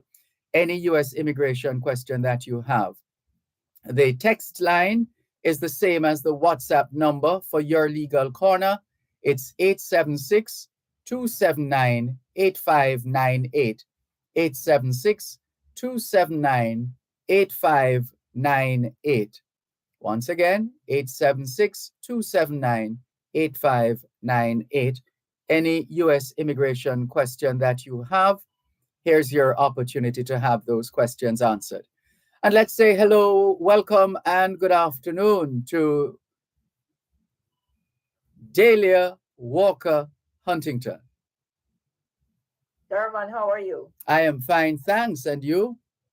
Doing well, thank you. Doing well. Pleasure to be with you again on this Thursday afternoon, as always. Likewise, thank you. Thank you very much. All right. So any news related to this subject of immigration matters to follow upon? You said something in your intro about anybody thinking of traveling to the States for Thanksgiving and Christmas. Yes. I would like to address the reverse. Mm-hmm. Those overseas in the US who are thinking of traveling out of the country for Thanksgiving and Christmas. Yes. Be aware that if you're a green card holder, your status needs to be clear before you leave the United States, because you can, one, be denied entry, denied even boarding. We've seen cases where persons, their immigration situation has not been finalized and they traveled, and at least twice in my 25 years, I've seen this, and they were kept out of the country. So they're actually stuck in Jamaica. If they had been in the US, they would have had an opportunity to straighten out their situation or to work on it. It may or may not have gone favorably. But the fact that they traveled and left the country, a red flag went up and they were not even allowed to board the plane. Uh-oh. The vast majority of people, of course, have their green cards and they've left the country, but they have something in their history. They may have had a criminal case, an arrest, maybe 20 years ago, and they've been traveling back and forth. And then this last time that you travel now is when this old case comes up and makes you inadmissible. You get placed in what we call secondary inspection.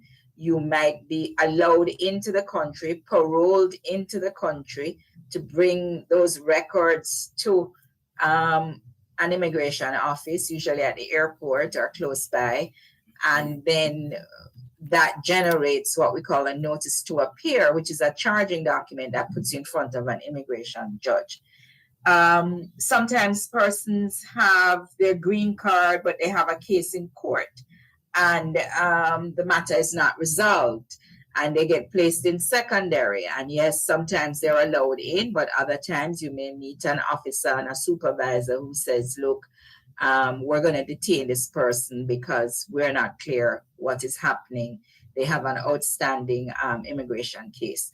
So the lesson is, Dervan, to be honest, is that you need to make sure that your status is clear and that you're going to be allowed back into the country if you plan to leave the United States. If you're a U.S. citizen, different thing, not a problem. You are free as long as you obtain your citizenship lawfully. You're free to travel and you're free to stay out of the United States for as long as you wish. But if you are a green card holder, you are deemed a lawful permanent resident, but that residency can be tenuous. There are a lot of things that can lead to you losing your residency. And if your case has not been finalized, you need to think long and hard before you leave the continental United States. And I said a continental United States because theoretically Puerto Rico is U.S. territory, the U.S. Virgin Islands. But there are times when people are on a plane going to Puerto Rico or the U.S. Virgin Island and you get diverted. You have to land somewhere that's not a U.S. territory. Those persons are now in a major issue if you don't have lawful permanent residence in the United States. So we always suggest to our clients when they come to us is that just stay put in the U.S. If your case is pending, because, when it's resolved, then you can take a trip to one of the islands. But, sometimes people don't listen, or they listen to friends and family who tell them otherwise. No, man, it's America still. You can go on. You can go on. Even if you don't have, some people go to these places and they don't have any status. Yes, it's within the United States. If you're out of status, you have no business traveling to Puerto Rico or the U.S. Virgin Islands, although technically it's still the U.S., because in those places you come across U.S. immigration, your status will be known, or you may end up landing in a non-U.S. territory and then you can't get back into the U.S. So please, that's my little 2 cents for today. Very sound and solid as a rock. Thank you. Thank you, Miss Delia. Yes. All right, here's a message now. Hi, Miss Delia. Renewing visa. How you go about that? So, you go to the U.S. Embassy's website to go through that process to apply to renew the visa. Vast majority of people, I shouldn't say vast, but the majority of people get their renewal done without an interview. But if for any reason the embassy looks at your travel history and they want to see you, they'll call you in for an interview. So you ought to go on the U.S. Embassy, the Jamaican U.S. Embassy website and apply. Okay. This one says, good evening. Just asking a question. My petition for K1 visa was sent to the embassy in Kingston from August 29th, but up to date maybe you mean up to today or up to whenever has not been contacted. No. Person needs to be constantly reaching out to the embassy, because the K1 is a fiancé visa. Okay. So once that visa is approved by USCIS in the States, the package is then sent to the embassy in Jamaica for further processing. It bypasses the NVC, but it's only valid for 4 months.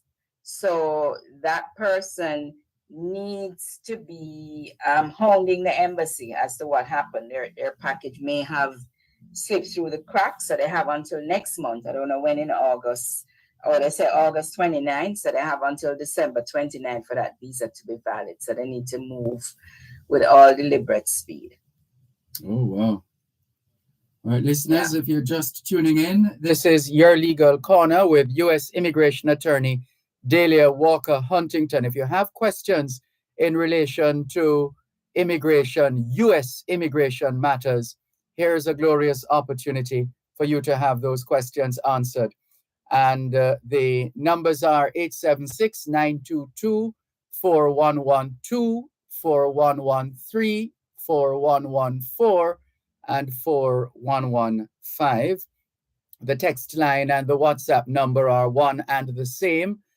For Your Legal Corner, it's 876-279-8598. 876-279-8598.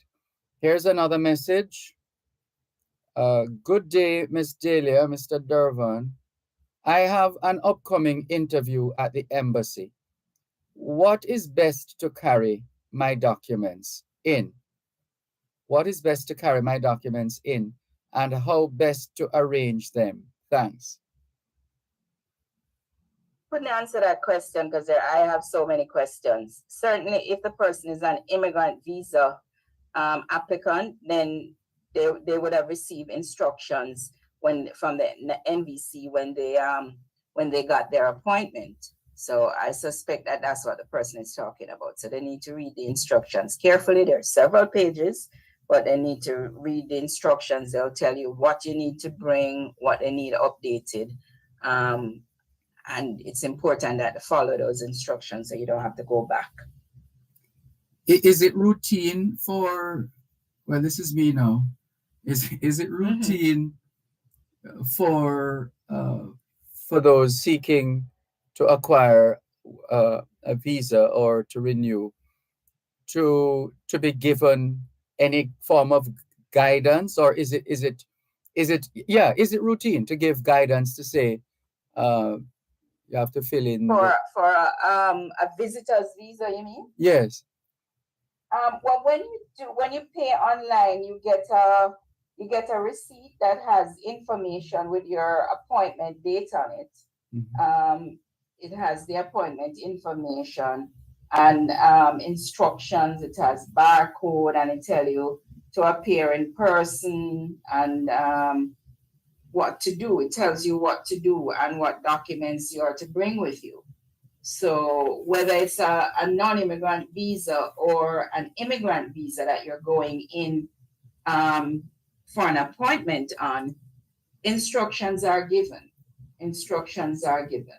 So it can be overwhelming because it's usually several pages, but you just have to, if you're doing it yourself, then you have to sit down and read and make notes and ensure that if there's a checklist that you check off everything on the list. I find that nowadays some people, if there are 10 items on the list, they do the first 2 or 3 and then they forget about the rest of it. It's not multiple choice. If there are 10 items on a list, it's 10 items that you need to provide. Hold on, please. Sit down, even if you have to go back. Sorry. And take a look at what is there. Sorry, Ms. Delia. Tell us some more right after this break, please.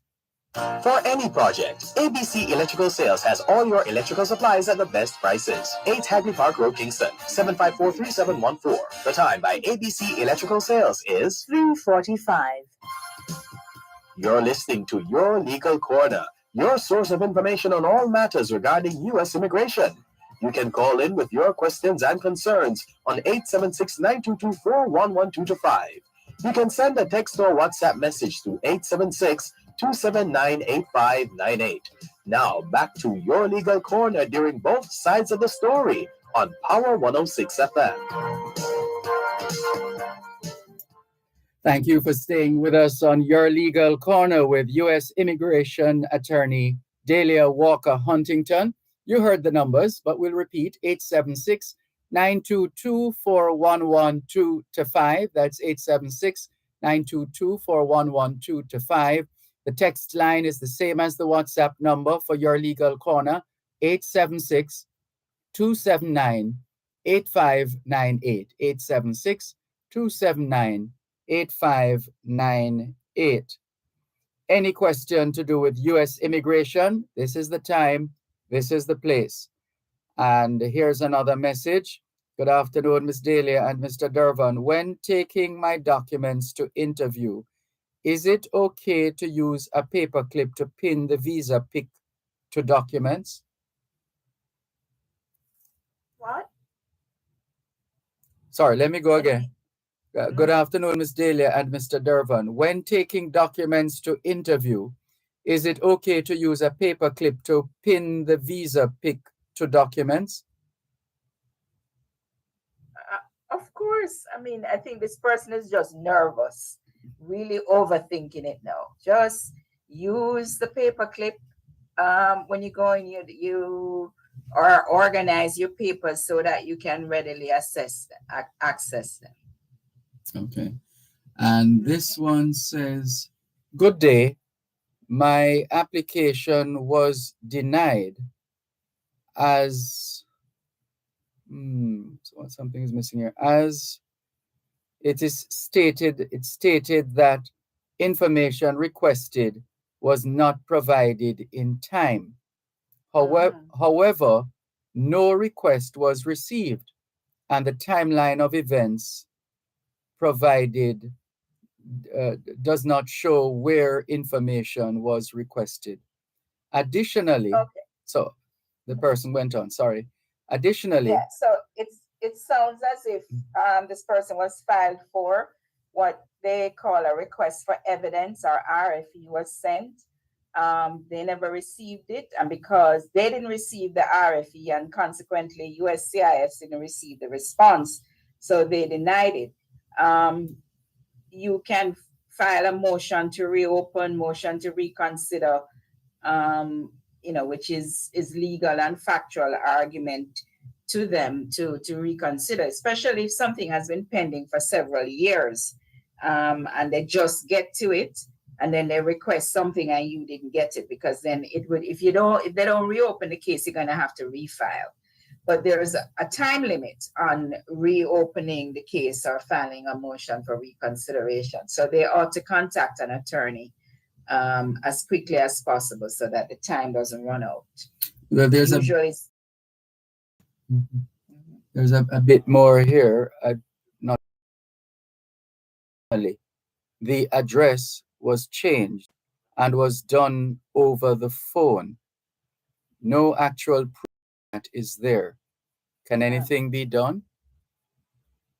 Well, even if you call into USCIS, I can't tell this person specifically what their situation is without having a consultation with them. But generally speaking, whenever you request a change of address through the USCIS phone number, they would normally send you an email to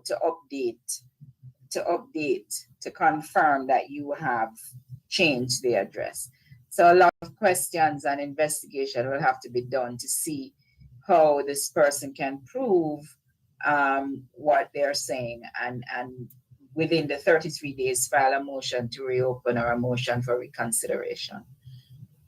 And this message says, do you know the email to contact the embassy in Kingston, please? Because we contacted them but have not received an answer. No, I don't know that email off the top of my head, but if you go on their website, they should have the email. Okay. And here's another one. Sorry, go ahead. Mm-hmm. And here's another one for you, Miss Dahlia. Good afternoon, Miss Dahlia. I'm in the F4 category. Priority date is May 2007 and got approved in 2013. What stage am I in now? And how can I add my 2 minor children? Thanks. Okay, so the F4 is a sibling category. This person priority date is May of 2007. Visas are actually available for April of 2007. So they should have been paid the visa fee, paid the affidavit of support fee, and been doing the processing. And at that point, they should have advised that they now have 2 children. Because it's a sibling petition, U.S. citizen sibling filing for their sibling outside of the country, that sibling can bring their spouse and their minor children. Their spouse and the minor children are derivative beneficiaries of such a petition. And getting married, this is one category where getting married does not affect the outcome of the pending green card. So they need to immediately contact the NBC and advise them. They, as I said, they should have been way along. They should be documentarily qualified now, just waiting for the visa to become available, because they're less than a month away from a visa being available. Okay. Listeners, if you're just tuning in, U.S. immigration attorney Dahlia Walker Huntington here on both sides of the story, Power 106 FM, giving you an opportunity to have your U.S. immigration questions answered. Any question at all having to do with U.S. immigration, this is the program, this is the time. Here are the numbers to call: 876-922-4112-5. That's 876-922-4112-5. The text line is the same as the WhatsApp number for your legal corner. The text line is the same. It's 876-28598. 876-28598. You have an opportunity to have your U.S. immigration questions answered. In the meantime, Ms. Dahlia, with respect to these matters, are there any peculiarities in terms of the day of the week, time of the month, season of the year when making decisions with respect to or arriving at when making decisions with respect to immigration, U.S. immigration matters.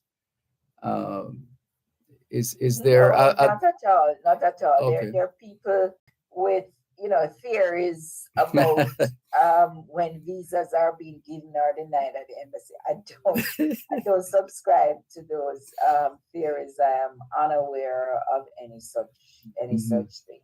I really am. What I can tell you is that a lot depends on who the actual personnel are at the embassy. That does have a difference in how things are handled over the years. I can tell you over I don't want to date myself again, but over the 25 years that I've been doing it, things ebb and flow in terms of approval, receptiveness, the argument, and so forth at the embassy, and a lot has to do with who is there, who the actual individuals are. They may tell you otherwise, but on the receiving end, I can tell you that the interaction with the personnel there is based on who you're dealing with. Yeah, fair enough. Right. And in terms of this particular time of year, which is coming up to Christmas time now, it's well, the thing is that Dervan, that there are no appointments available for right now. So if you're going in for interview now, you would have made your appointment a long time ago, unless it's an emergency basis that you're asking for an interview. Because long gone are the days pre-pandemic where you could apply now to try to get a visa to travel at Christmas. That's just not practical these days. Right. Just not practical. I see. All right. And let's just remind our listeners once again of the numbers: 876-922-4112-5. If you have any U.S. immigration questions, 876-922-4112-5. The text line and the WhatsApp number are one and the same. And that number is 876-279-8598. That's 876-279-8598. And again, the regular call-in lines, 876-922-4112-5. 876-922-4112-5. Any questions at all having to do with U.S. immigration matters, you have come to the right place. And let's see this message now. This one says, where to start? Let me see. Right. If documents were sent in physically, do I have to submit them now electronically? You only do what NVC asks you to do. If your petition has been pending for a very long time, you may be in the transition part, some of those cases that are in transition. So prior to being able to submit documents electronically, documents had to be mailed to the National Visa Center.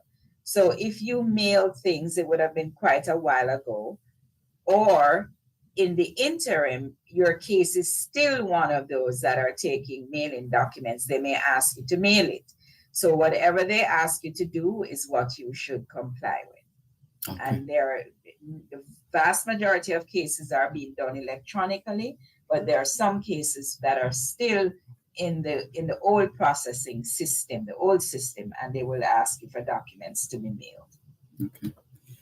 And another one, Ms. Delia. Good afternoon, Ms. Delia. I was deported over 17 years ago. Since my 10 years barred have passed or has passed, can I apply for a visa? So this is a very common question question that I get.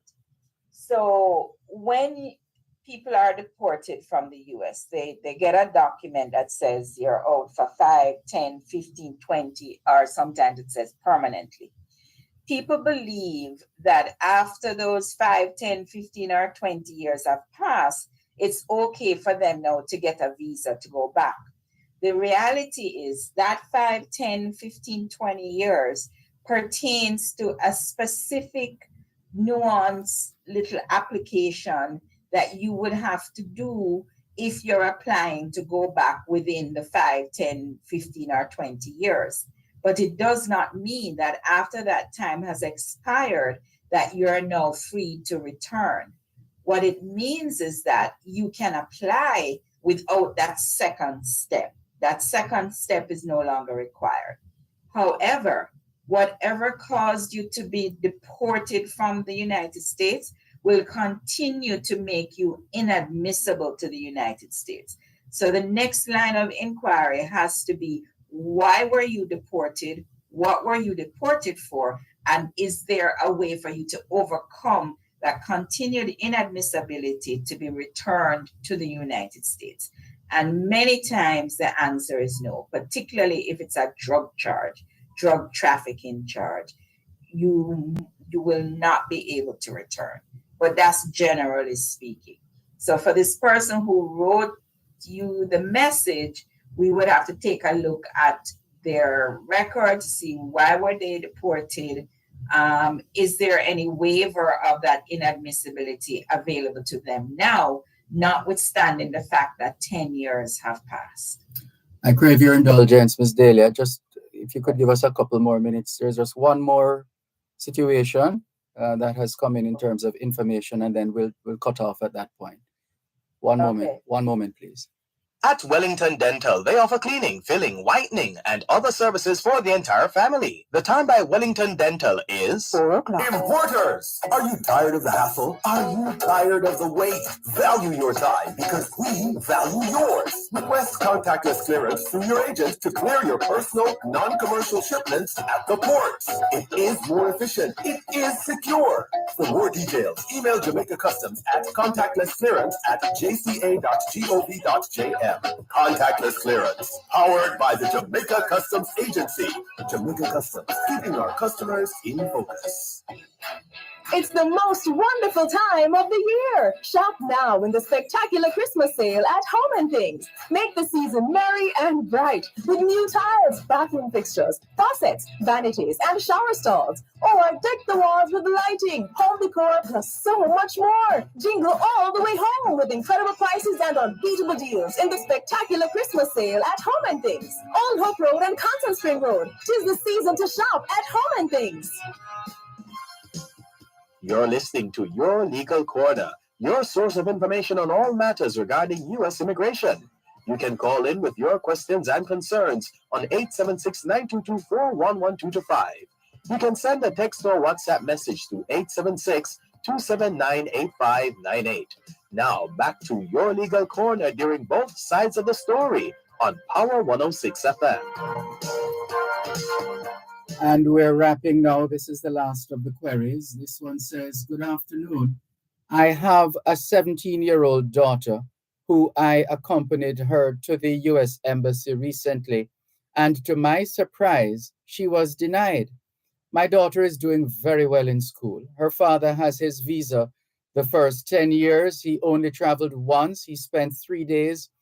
And the other 10, he only traveled once. So far, my wife has her visa also. My daughter cried in the car. She is the head girl for a prominent high school. So I don't know what happened. And I have my own business in Jamaica registered. Yeah, that's a little sad.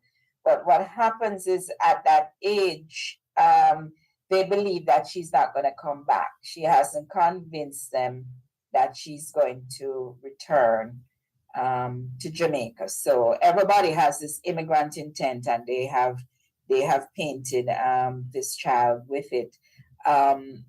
What she ought to do, if she has applied to university, when she applies to university and is admitted and so forth, she can apply again for a visa to show that she has ties. So it's the significant ties that she's missing as a 17-year-old. They feel that she has nothing binding her to Jamaica. So yes. I would apply again when she's applied to university and she's going to attend school. So probably next summer or so, or next spring. And that's where we're going to have to leave it this week, Miss Delia. Thank you so much, as usual, for... Sure, and I won't be with you next week. It will be Thanksgiving. I'll be giving thanks and be probably in the kitchen for the greater part of next Thursday. So I just want to say happy Thanksgiving to all of the listeners in the United States. And really, thanks. It's a good time to stop and take stock of all the things that we have to be thankful for. No matter how much we think we need, we always have something to be thankful for. Well said. A solid note again on which to wrap. Thanks a lot, Miss Delia. All the best. Happy Thanksgiving when it comes. And we look forward to catching up with you again sooner than later. All right. My pleasure. Take care and be safe. Will do. You do likewise. Thank you. Thank you.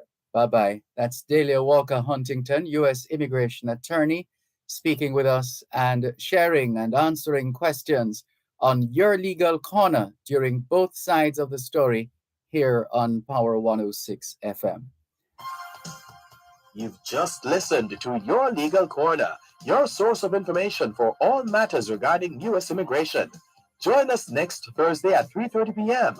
for Your Legal Corner during both sides of the story, right here on Power 106 FM.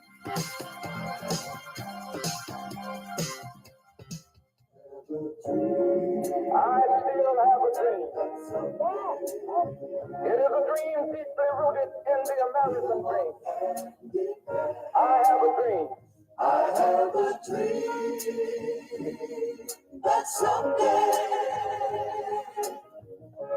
this will be a better land. Baby, you can't see me meaning. Baby, you can't see me dreaming. But I'm sure someday you'll understand. It can all be better if we get it together and dream, dream, dream. Thanks a lot for staying with us here on your program, Both Sides of the Story, Power 106 FM at 6 minutes past 4 o'clock. It's 4:06 on Power 106. And good afternoon to all those who are listening and watching Both Sides of the Story here on Power 106 FM. Still streaming live on the Gleaners website, go-jamaica.com. Have you had a checkup lately? If not, now is a good time. Let's not wait till we get sick to get a checkup. How about that? Checking in with more on your program, Both Sides of the Story, Power 106 FM. Taking your calls on 876-922-4112-5. 876-922-4112-5. Text line, same as the WhatsApp number, which means you can not only send us your text messages, your WhatsApp messages, your voice notes, but you can call us on WhatsApp as well, 876-365-3346, 876-365-3346. Hello, good afternoon. Thanks for calling. Hello. Good afternoon. You're on. Go ahead, please. How are you doing? I am fine. Thanks, Mr. Francis. You're doing the rounds today, aren't you? Boy, I tell you, I love the rain, I love the weather, and I love God. God is so wonderful to us.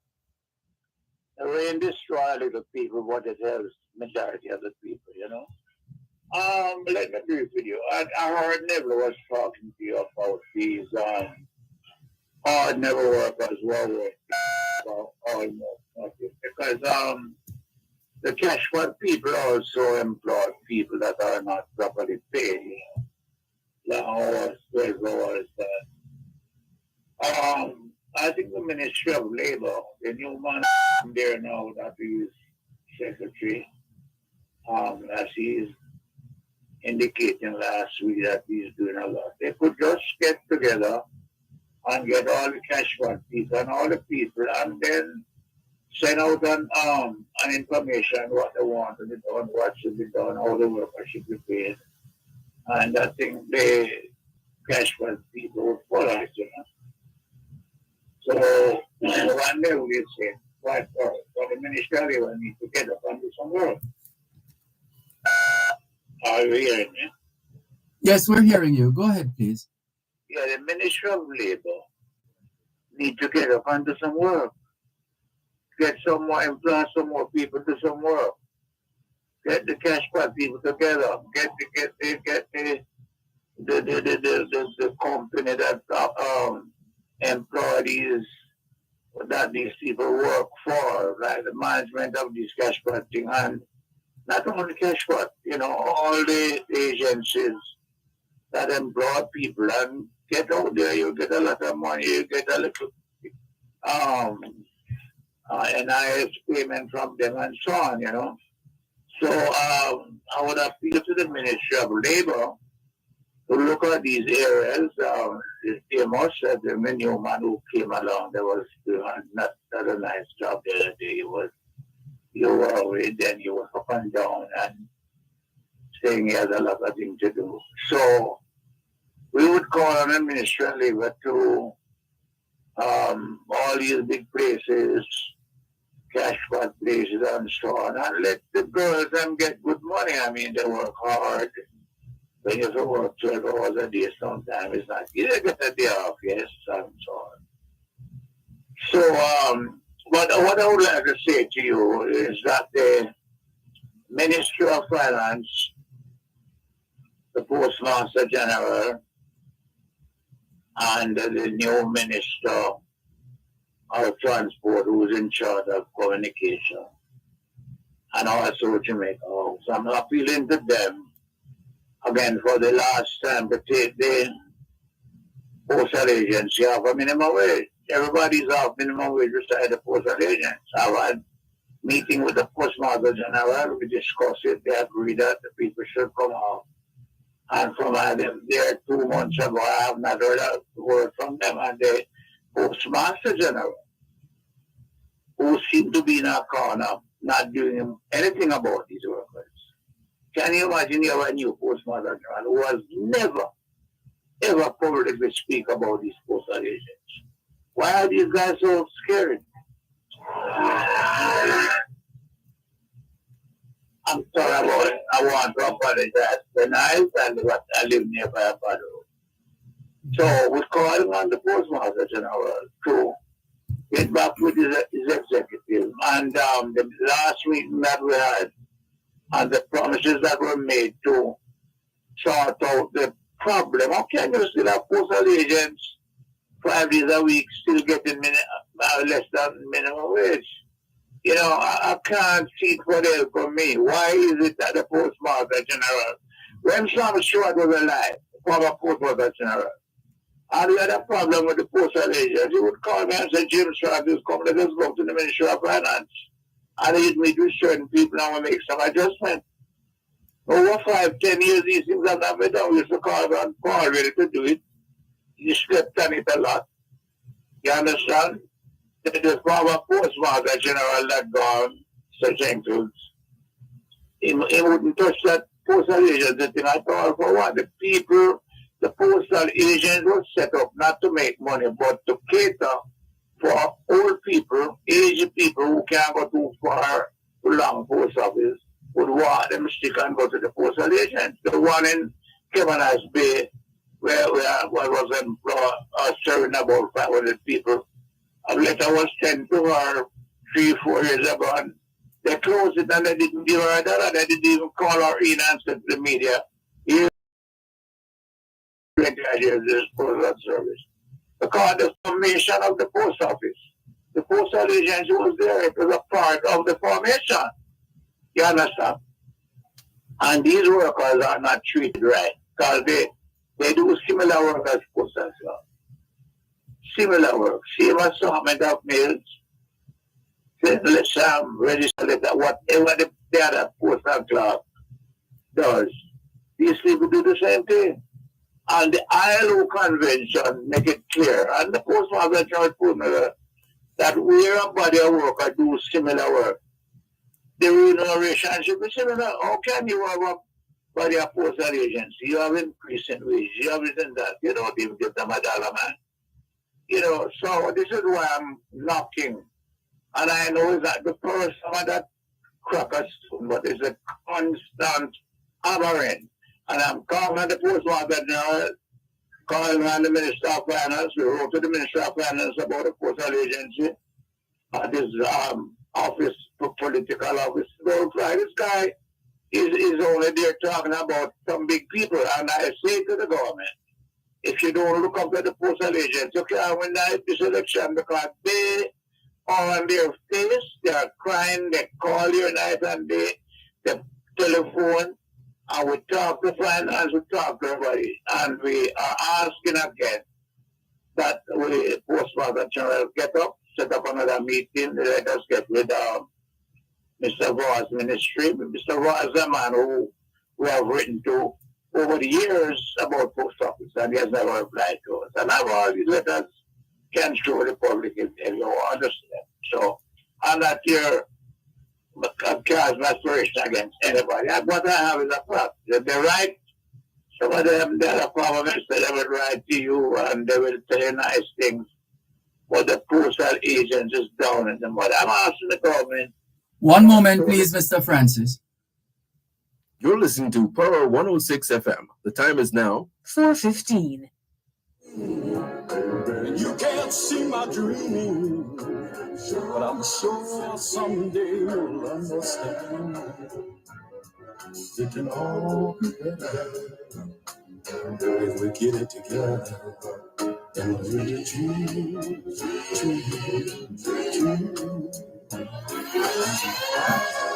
have a dream. Sing it with me. Oh, my dream. Thanks a lot for holding the line, Mr. Francis. You were saying? Yes, I'm going to open up with you now. The postal agents matters were sent to the Ministry of Finance through the Confederation of Trade Unions through a regular claim, you know. It's not that on a side begging the parties agree that the postal agency improvement should be done from 2017. Although the postal unions are not helping with it, it is there through the Confederation of Trade Unions. It was an agreement, and they promised to meet with us, and you know, this is what they're getting. So I'm on my own with another man from UAW with the meeting sometime to see what can be done for these people. And I can't see for the life of me why the postmaster general he knows about it. I mentioned it to him. I'm seeing your number. And when I called a meeting and him sent somebody else, the first meeting I had called with him, because I assuming nothing. He came late. So I'm asking the postmaster general, we're not here playing any game with the body. The workers are suffering and they will have to get them nice pay every month and come out and stand up and defend. And they don't believe that the system that defend the postal agency. Somebody has to fire them. This is how they might be thinking. But sure, as you know, I'll start to bother you every time to call on you about it. But if there's anything you can do to get some of the authorities to talk to you about the postal agency, where are they going, why are they so that minimum wage, I would really appreciate it. So. Well, we hope that at some point we'll be able to have you on this program speaking glowingly of everything working out the way they're supposed to. But we don't live in a perfect world. It's not anything new, so we have spoken to our Ministry of Finance, we have spoken to them, we drop letter, we do everything. Yes. We give letter to Jamaica, always we got third service, we drop letter now, post Prime Minister Park and our reader, we have been doing this thing, and the workers are down there. Everybody gets something, sir. Every worker get an adjustment, and the post that told me, advisors told me at the last meeting 3 months ago that they know that the workers must come out from it, and they are working. And what are they doing? They're supposed to get in touch with the ministry in charge of the post office, which is Hello? which is Douglas Barr's ministry, and get all of us together. So I'm appealing, sir, and ask you to thank you very much. All right. Thanks for the call, Mr. Francis. Take care. Thank you, man. Bye-bye. This is your program, Both Sides of the Story, Power 106 FM. Hello, good afternoon. Thanks for calling. Good afternoon. How are you in the rainy day? I am fine, thanks, Miss Mervis. And you? I'm there. As usual, listening and working. And the rain is falling.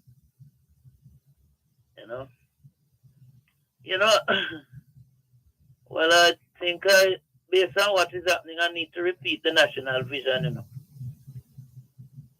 The Almighty Vision given with the national anthem request. Oh, good afternoon to all the listeners and workers at Power. The national vision as given from the anthem is that your mind is your most powerful, precious, valuable possession, and the powerhouse of personal, national change and development. Guard it well from negative influences. That's the national vision from the national anthem. The request made in the national anthem. There's a lot of stress and whatever going on with all these bomb threats and all kind of things in the place. So people have to pay attention to the mind. There's a whole lot of things that are going to come into the mind. Mm-hmm. And that will stress you to nothing. There's this.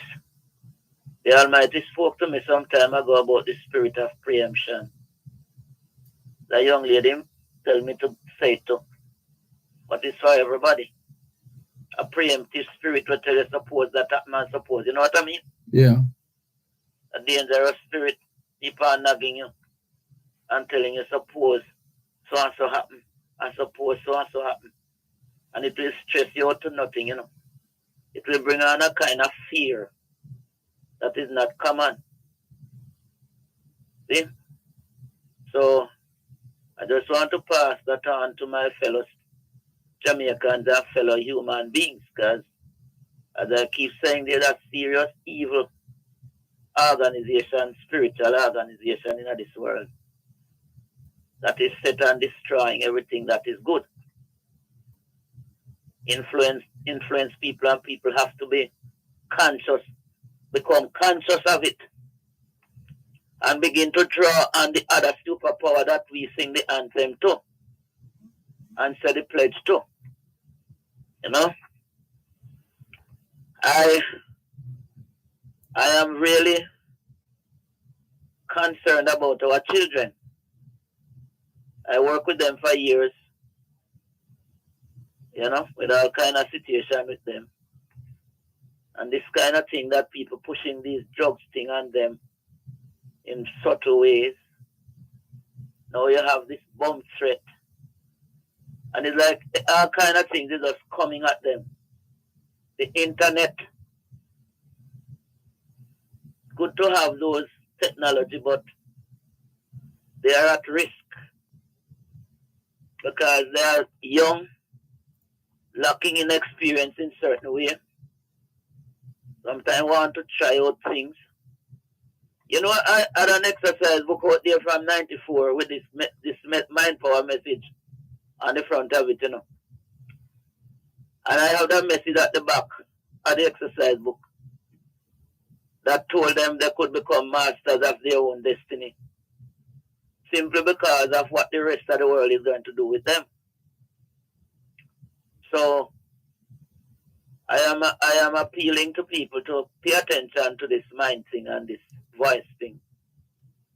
They are not, I could become victim of it too if I'm not careful.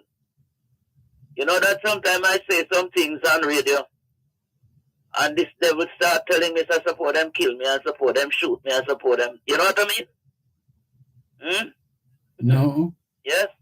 No, may I tell you? Suppose one young man said to me, you know, one day say, he listened to me all the while and like the things that I say, but he wonder if they won't hurt me based on some of the things I say.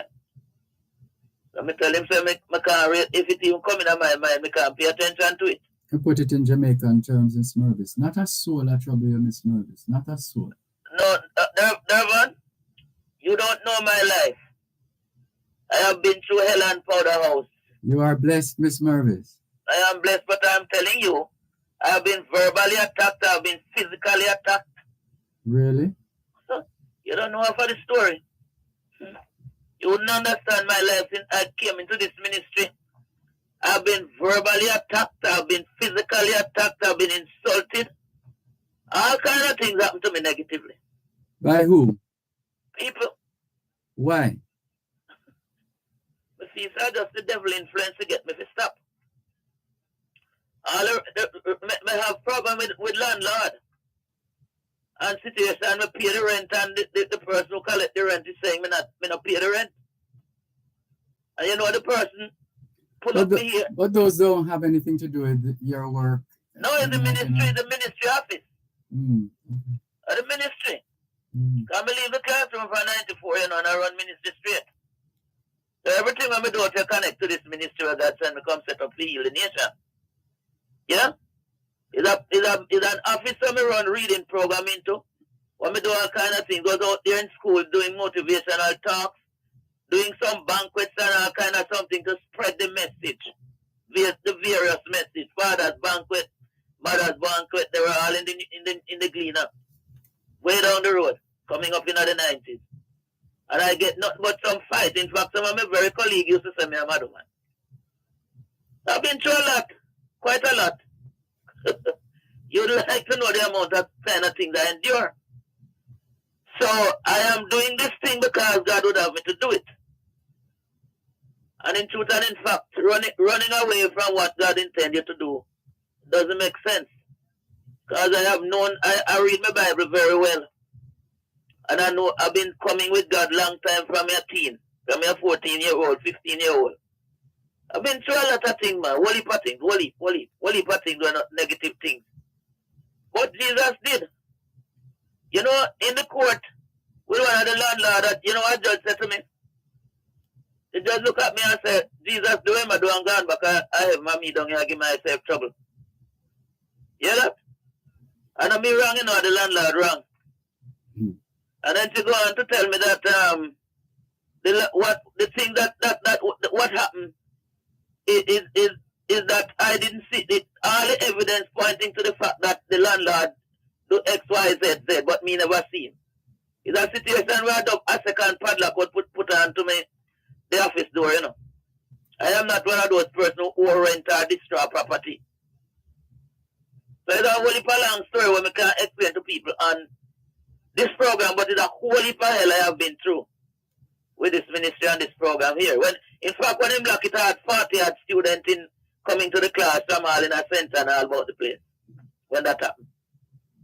See it? And 98% of the students or the 600 I had were male. So I'm going to tell you. So it's not what police was doing in this parish, keep down the crime down the road is what God was using me to do in the parish. What should have been happening across the whole nation. Because the Almighty said some things about this nation, you know. We ask him to do some things. As I keep saying to the nation. Why can't we allow him in truth and in fact? He said 2 words to me the other day, accept and allow.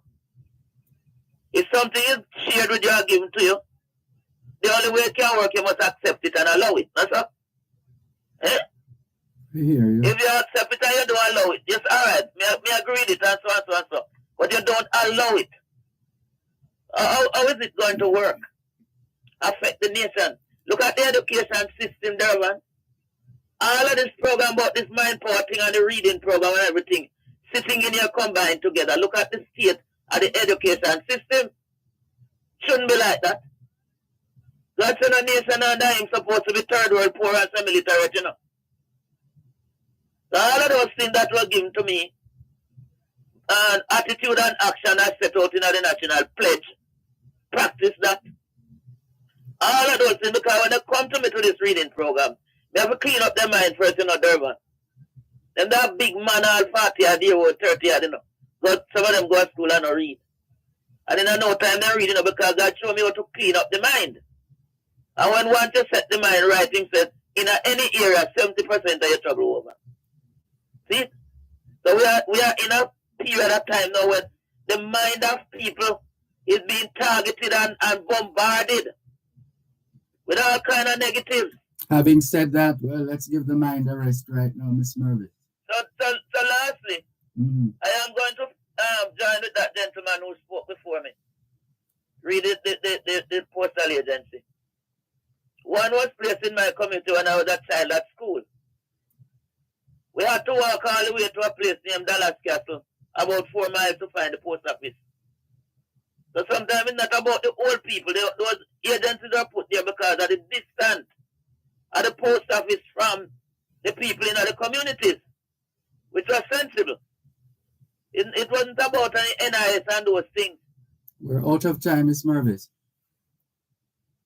Thank you. Thank you very much for the call. All the best. You're listening to Power 106 FM. The time is now 4:30. Real Business, appointment radio for everything economics, locally, regionally, and internationally. Real Business, your source for engaging conversations on business, finance, and economics. Join hosts Ralston Hyman and Dr. Andrew Sutherland from 9 to 11 a.m. on weekdays as they bring you the most authoritative analysis on economic matters. Listen to riveting features such as The Big Picture, Under the Financial Microscope, the Business Information Update, and the local and international market updates. From the latest happenings on various business sectors and players in the economy, to how fiscal and monetary policies affect your life, make it Real Business on Power 106 FM, Monday to Friday, 9 to 11 a.m., right here on Power 106 FM. I have a dream that someday this is going to be a better man. Maybe you can't see my meaning, you can't see my dream, but I'm sure someday you'll understand. It can all be better if we get it together.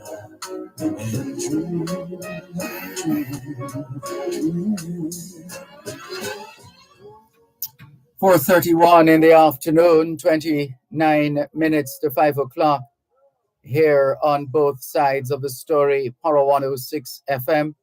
Hello to all the students listening to us, all the schoolers from the early childhood level to the secondary level. Trust you had a productive day of learning today.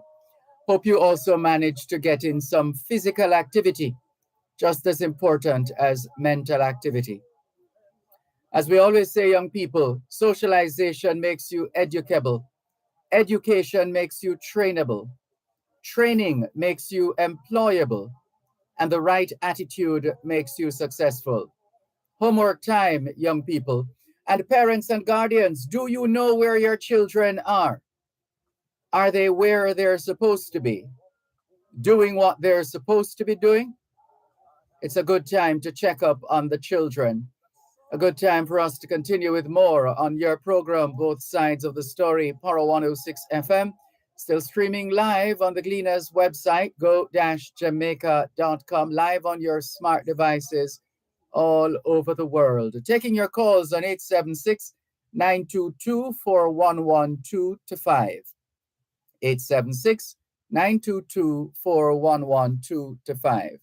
Text line, same as the WhatsApp number, which means you can not only send us your text messages, your WhatsApp messages, your voice notes, but you can also call us on WhatsApp, 876-365-3346, 365-3346. Good afternoon to Connie Scarlett Notice. Good to see you online. Trust all is well. Hello to Violet White as well. Thank you very much, Violet White. We see you online. And Jennifer Stewart saying hi on YouTube. Galloway Kevin has a lot to say. He says, good evening to you, Ambassador Dervan Malcolm, and yours truly in your sphere. Sending season's greetings to my mother, Siveries Boudou, Clover Taylor, and all sheep of this fold besides the others. Hello, Miss Mavis. I think you meant Mervis. Always a good pleasure to hear from you, mighty woman. True words. Serious thing, Mr. Malcolm, says Galloway Kevin. And Charles James says, okay.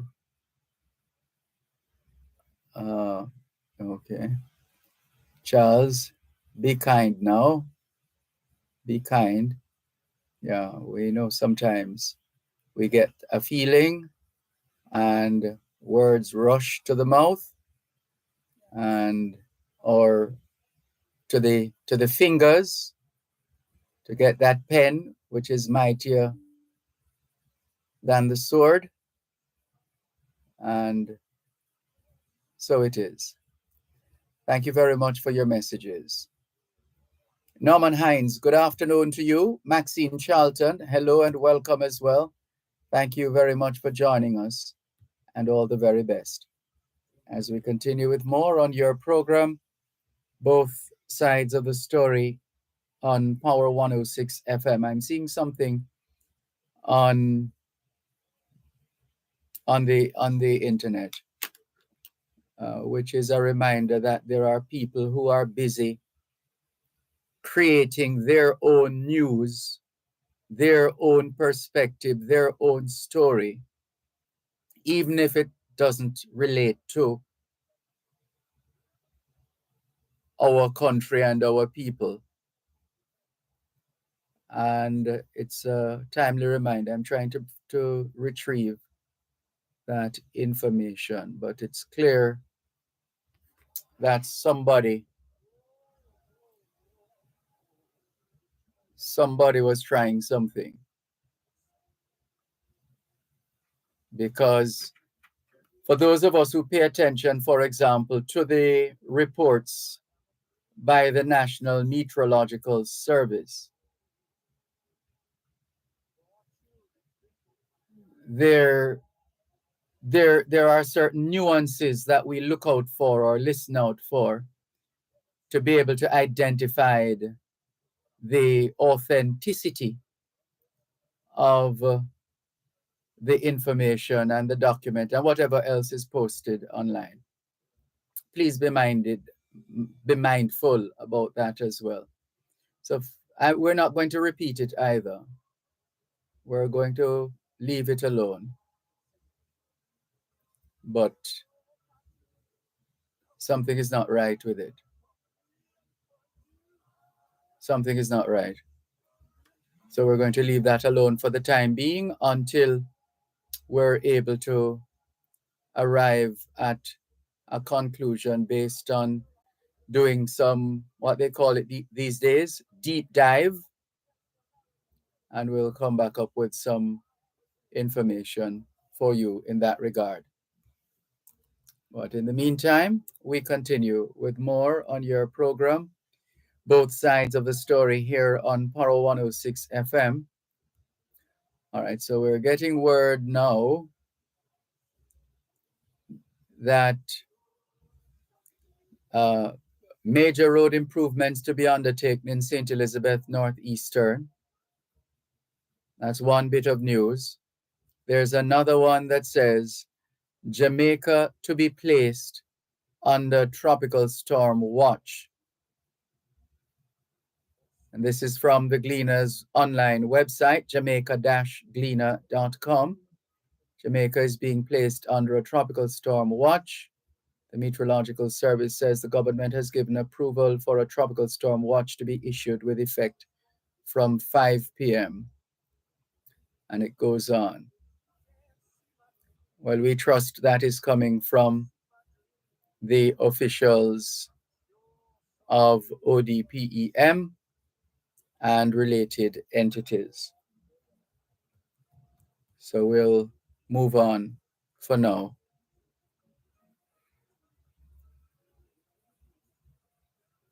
We'll move on for now. All right, let's continue with more on your program, Both Sides of the Story, Poro 106 FM. Taking your calls on 876-922-4112 to 5, 876-922-4112 to 5. Text line, same as the WhatsApp number. Felter Wilson says, good afternoon, Mr. Malcolm and listeners. Lots of flooding in License in St. Thomas. Hello to the people of License in St. Thomas. We trust you are coping, you are managing, and you're able to ride out whatever storm may or may not come of whatever nature. So thanks to the listeners in different parts of Jamaica and the rest of the world who fill us in from time to time on what's happening in their neck of the woods. And this is one instance in which we are getting that information as well out of License in St. Thomas. Thank you very much for sharing.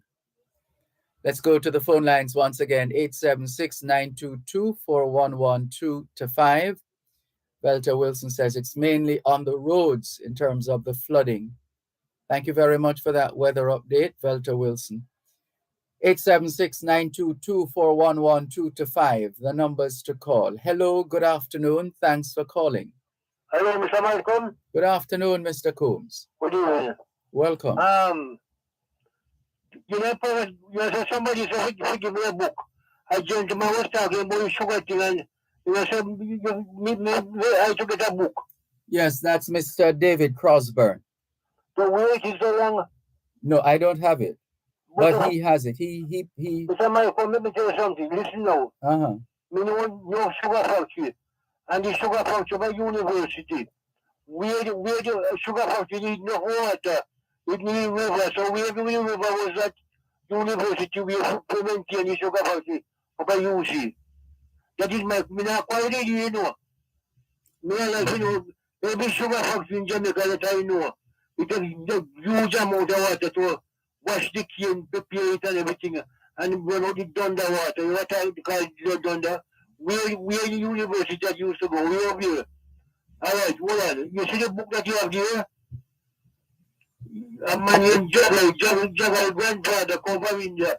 And I was, you know, Jagal grandfather. If you look at the book, you see him two by university, you know, of a killer, you know. Jagal grandfather tomb is at university, you know. You know? No, you're telling us now, Mr. Coombs. Well, looking at the book, I don't remember what page it is. If I didn't know that, I would get you to you. I would look for the page and tell you. Share the book tonight, please, and look and you see the big tomb in your book. That then grandfather come from, when he come, no, sorry, I didn't come when he come from India. So, me know look at this for a long time, you know. Indian come by 1845, you know. So, nobody, even though I could over the dam will make. Me know Indian, no, sorry, I don't know them. But me know the old people, them younger people over there, you know. That's why me was around you had you. You know, I could be irrigation system around there. So, tell you, you can't call me, me send me the book, you know. Me have to run to come with the book. Mr. Crosburn is quite the gentleman, and I have no doubt. Me not say people are tell lie, but me not like to know where the sugar factory of a university, where the water used to go, where the thunder used to go. I guarantee you that Mr. Crosburn is able to tell you that. He's the best man to talk to. The Mona Reservoir, it was 1946, you know. I am not starting a conversation on that subject. I'm just saying that Mr. Crosburn has more than enough information on the sugar industry in Jamaica, and he has quite a compelling publication on the subject matter as well. So the information is available, and You can always debate the other aspects of the industry, etc. But it is what it is. Hello. Yes, Mr. Coombs. One thing there, Neville. Neville is a good educator. Yes, I agree. But listen, Neville asked the question, why Portmore can't be like Cherry Garden? Mr. Neville, the charter, good afternoon. Portmore is a low-income development, low-income. Cherry Garden, a big up the Tapanaris. Cherry Garden is a Tapanaris. Portmore is a low-income development. If a man spend 100 million more, he can't get back his money. So, Mr. Neville, I hope you take that part. Thank you. All right, take care. This is your program, Both Sides of the Story, Power 106 FM. Still taking your calls on 876-922-4112-5. 876-922-4112-5. And Mr. Crosburn has called us on cue. He's on target. Mr. Crosburn. Yes, sir. Hold a moment, please. We'll come back to you in just a moment. You're listening to Power 106 FM. The time is now 4:45. Parents, improve your child's performance with the Children's Zone, a treasure chest of learning and fun, all in one place. Captivating stories, mind-bending puzzles, amazing discoveries in every subject area, and developmental activities. Each issue of the Children's Zone is the door to endless learning and fun. Maybe you can't see my meaning, you can't see my dream, but I'm sure someday you'll understand. It can all be there if we get it together and dream.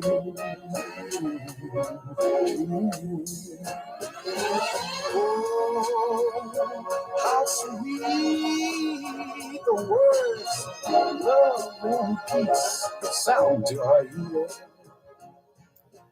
Thanks a lot for staying with us here on your program, Both Sides of the Story, Power 106 FM. I'm Dervan Malcolm. Hello to all working Jamaicans tuned into Both Sides of the Story here on Power 106 FM. It's a good time for us to ask ourselves, how productive have we been today? How productive have we been today? Here's David Crosburn. Good afternoon, Mr. Crosburn. How are you? I'm very well, thanks, and good afternoon to you and all your listeners. Thank you. Thanks kindly for the opportunity. Mr. Coombs is right about the Jagai family putting a monument there. But if you get a chance just to Google the Mona Sugar Estate, you will see where some set of East Indian immigrants worked at the estate at Mona in the 1800 right up until 1929 when that sugar factory was closed. But that is on Google as well. And also the Jagai family placed that monument in respect of their ancestors who came and worked at the sugar estate at Mona. But beyond that is actually two sugar estates. One was operated by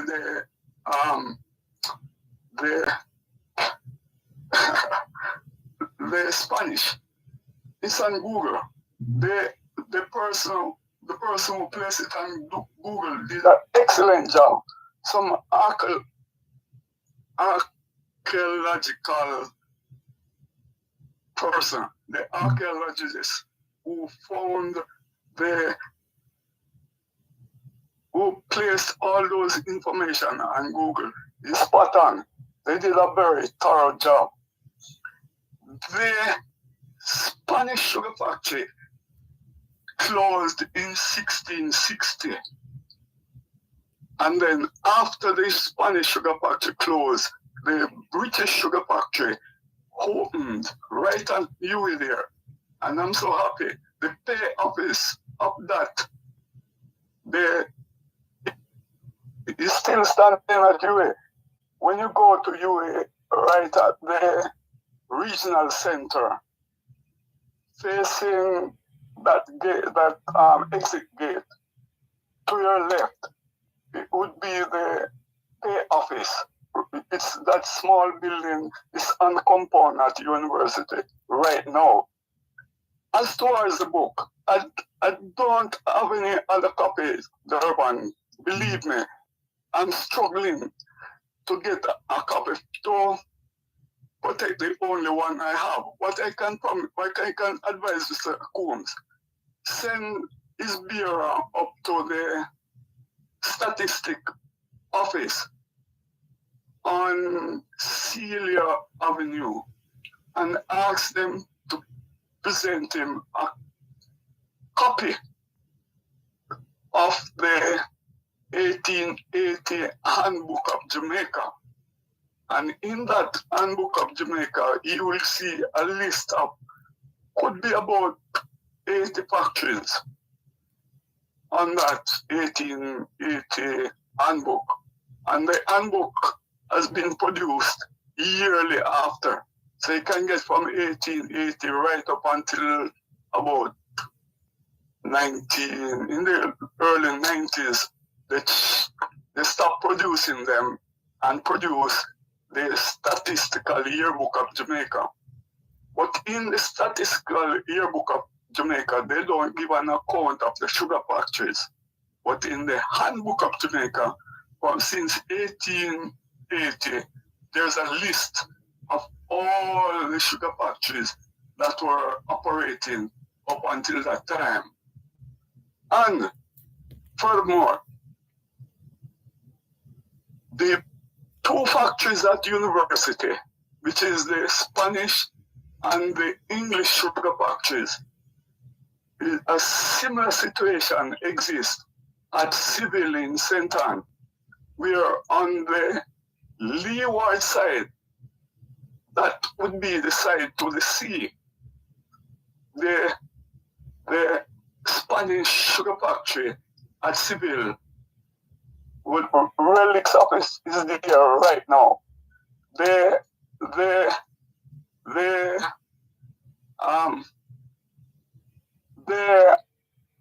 excavated since about, I think only recently I heard you read it, Dervan, where you were reading that the excavation started in the 1950s, and in 1980 they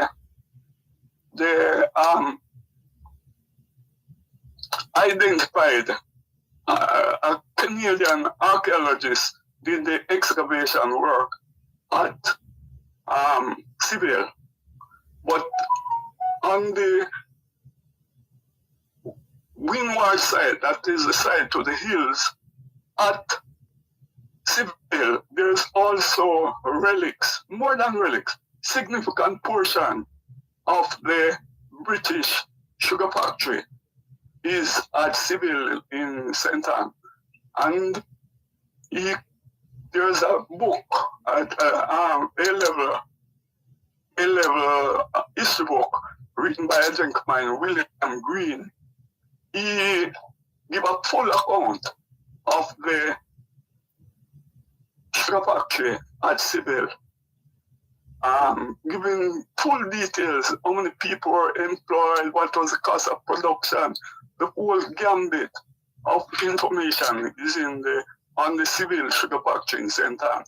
And strangely enough, it is the same owners that own the one in Clarendon own the factory. So there's a good relationship between the sugar factory in Clarendon by the name of Hall's Hall in Clarendon is connected to Civil English sugar factory. You've given us a lot of information there, Mr. Crosby. A lot to ruminate on. I love it, really. It's part of my makeup, man. I love it, deeply love it. And I've been at it for more than 4 decades. That's all I've concentrated on, because I see what drove me to it. One Sunday, while I was living in Linstead, I bought a Sunday Gleaner and was reading about the wall in the Great Wall of China. So when I read the information about the Great Wall of China, and they tell you how long the wall was and how down through the time of history, the length of the wall has been missing, because over time different generations lose. And I said, you know something, that's the very same thing with the industry, you know. The information and the sugar industry is weak. And since that day until this day, I have engrossed myself in it. And like I told you before, I went to Canada at the Science Center in Canada and saw a game named by the Week game. And I came back to Jamaica from Canada and make a game, Jamaica Sugar and Rum game.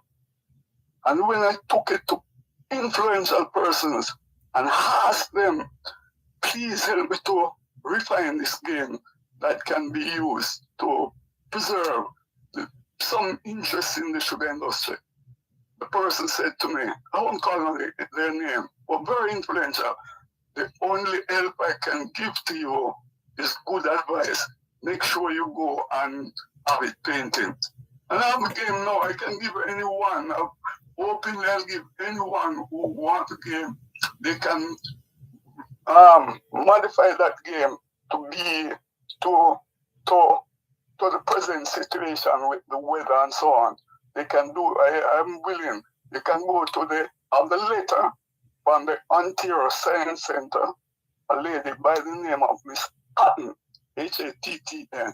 She wrote me twice and gave me the permission to convert the wheat game into the sugar and the rum game. Thanks very kindly.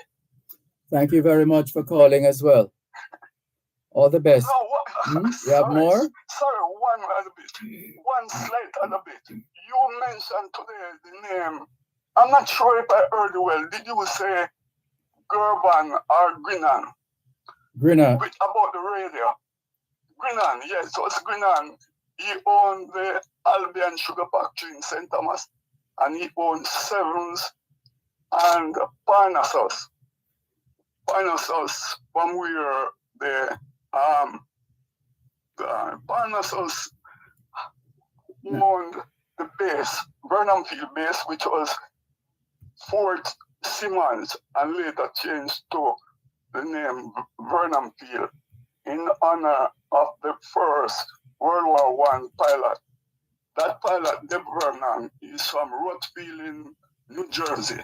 He fought both as a French soldier and American soldier, because when America joined the war later, he retired from the French army and joined the American army and was an excellent soldier, pilot, and they renamed it the Fort Simmons in Clarendon to become Burnhamfield.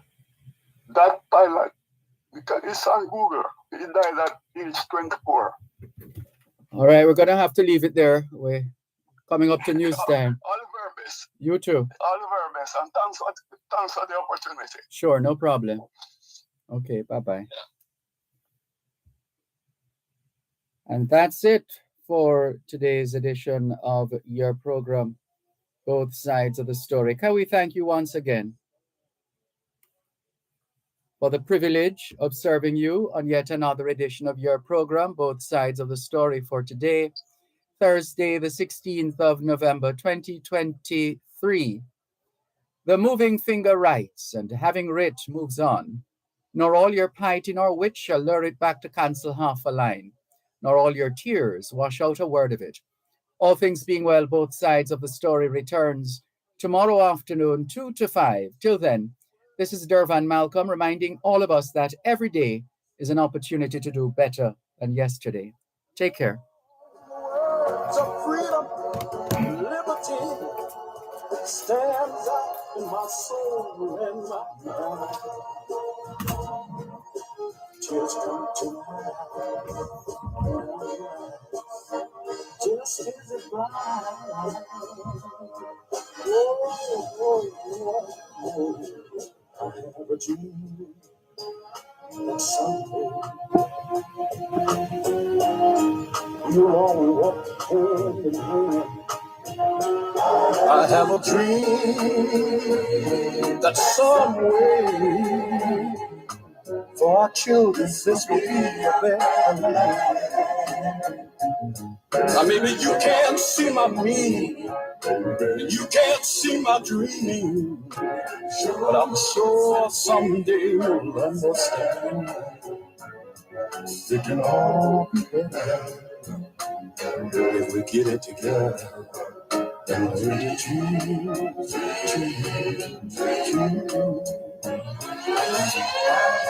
I am a dream. Sing it with me. Oh, my dream come true for me and for you. A dream, the impossible dream.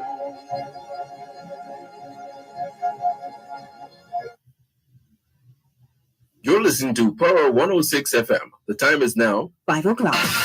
News, comprehensive, powerful, and credible. Power 106 FM now presents a simulcast of Radio Jamaica's News at 5.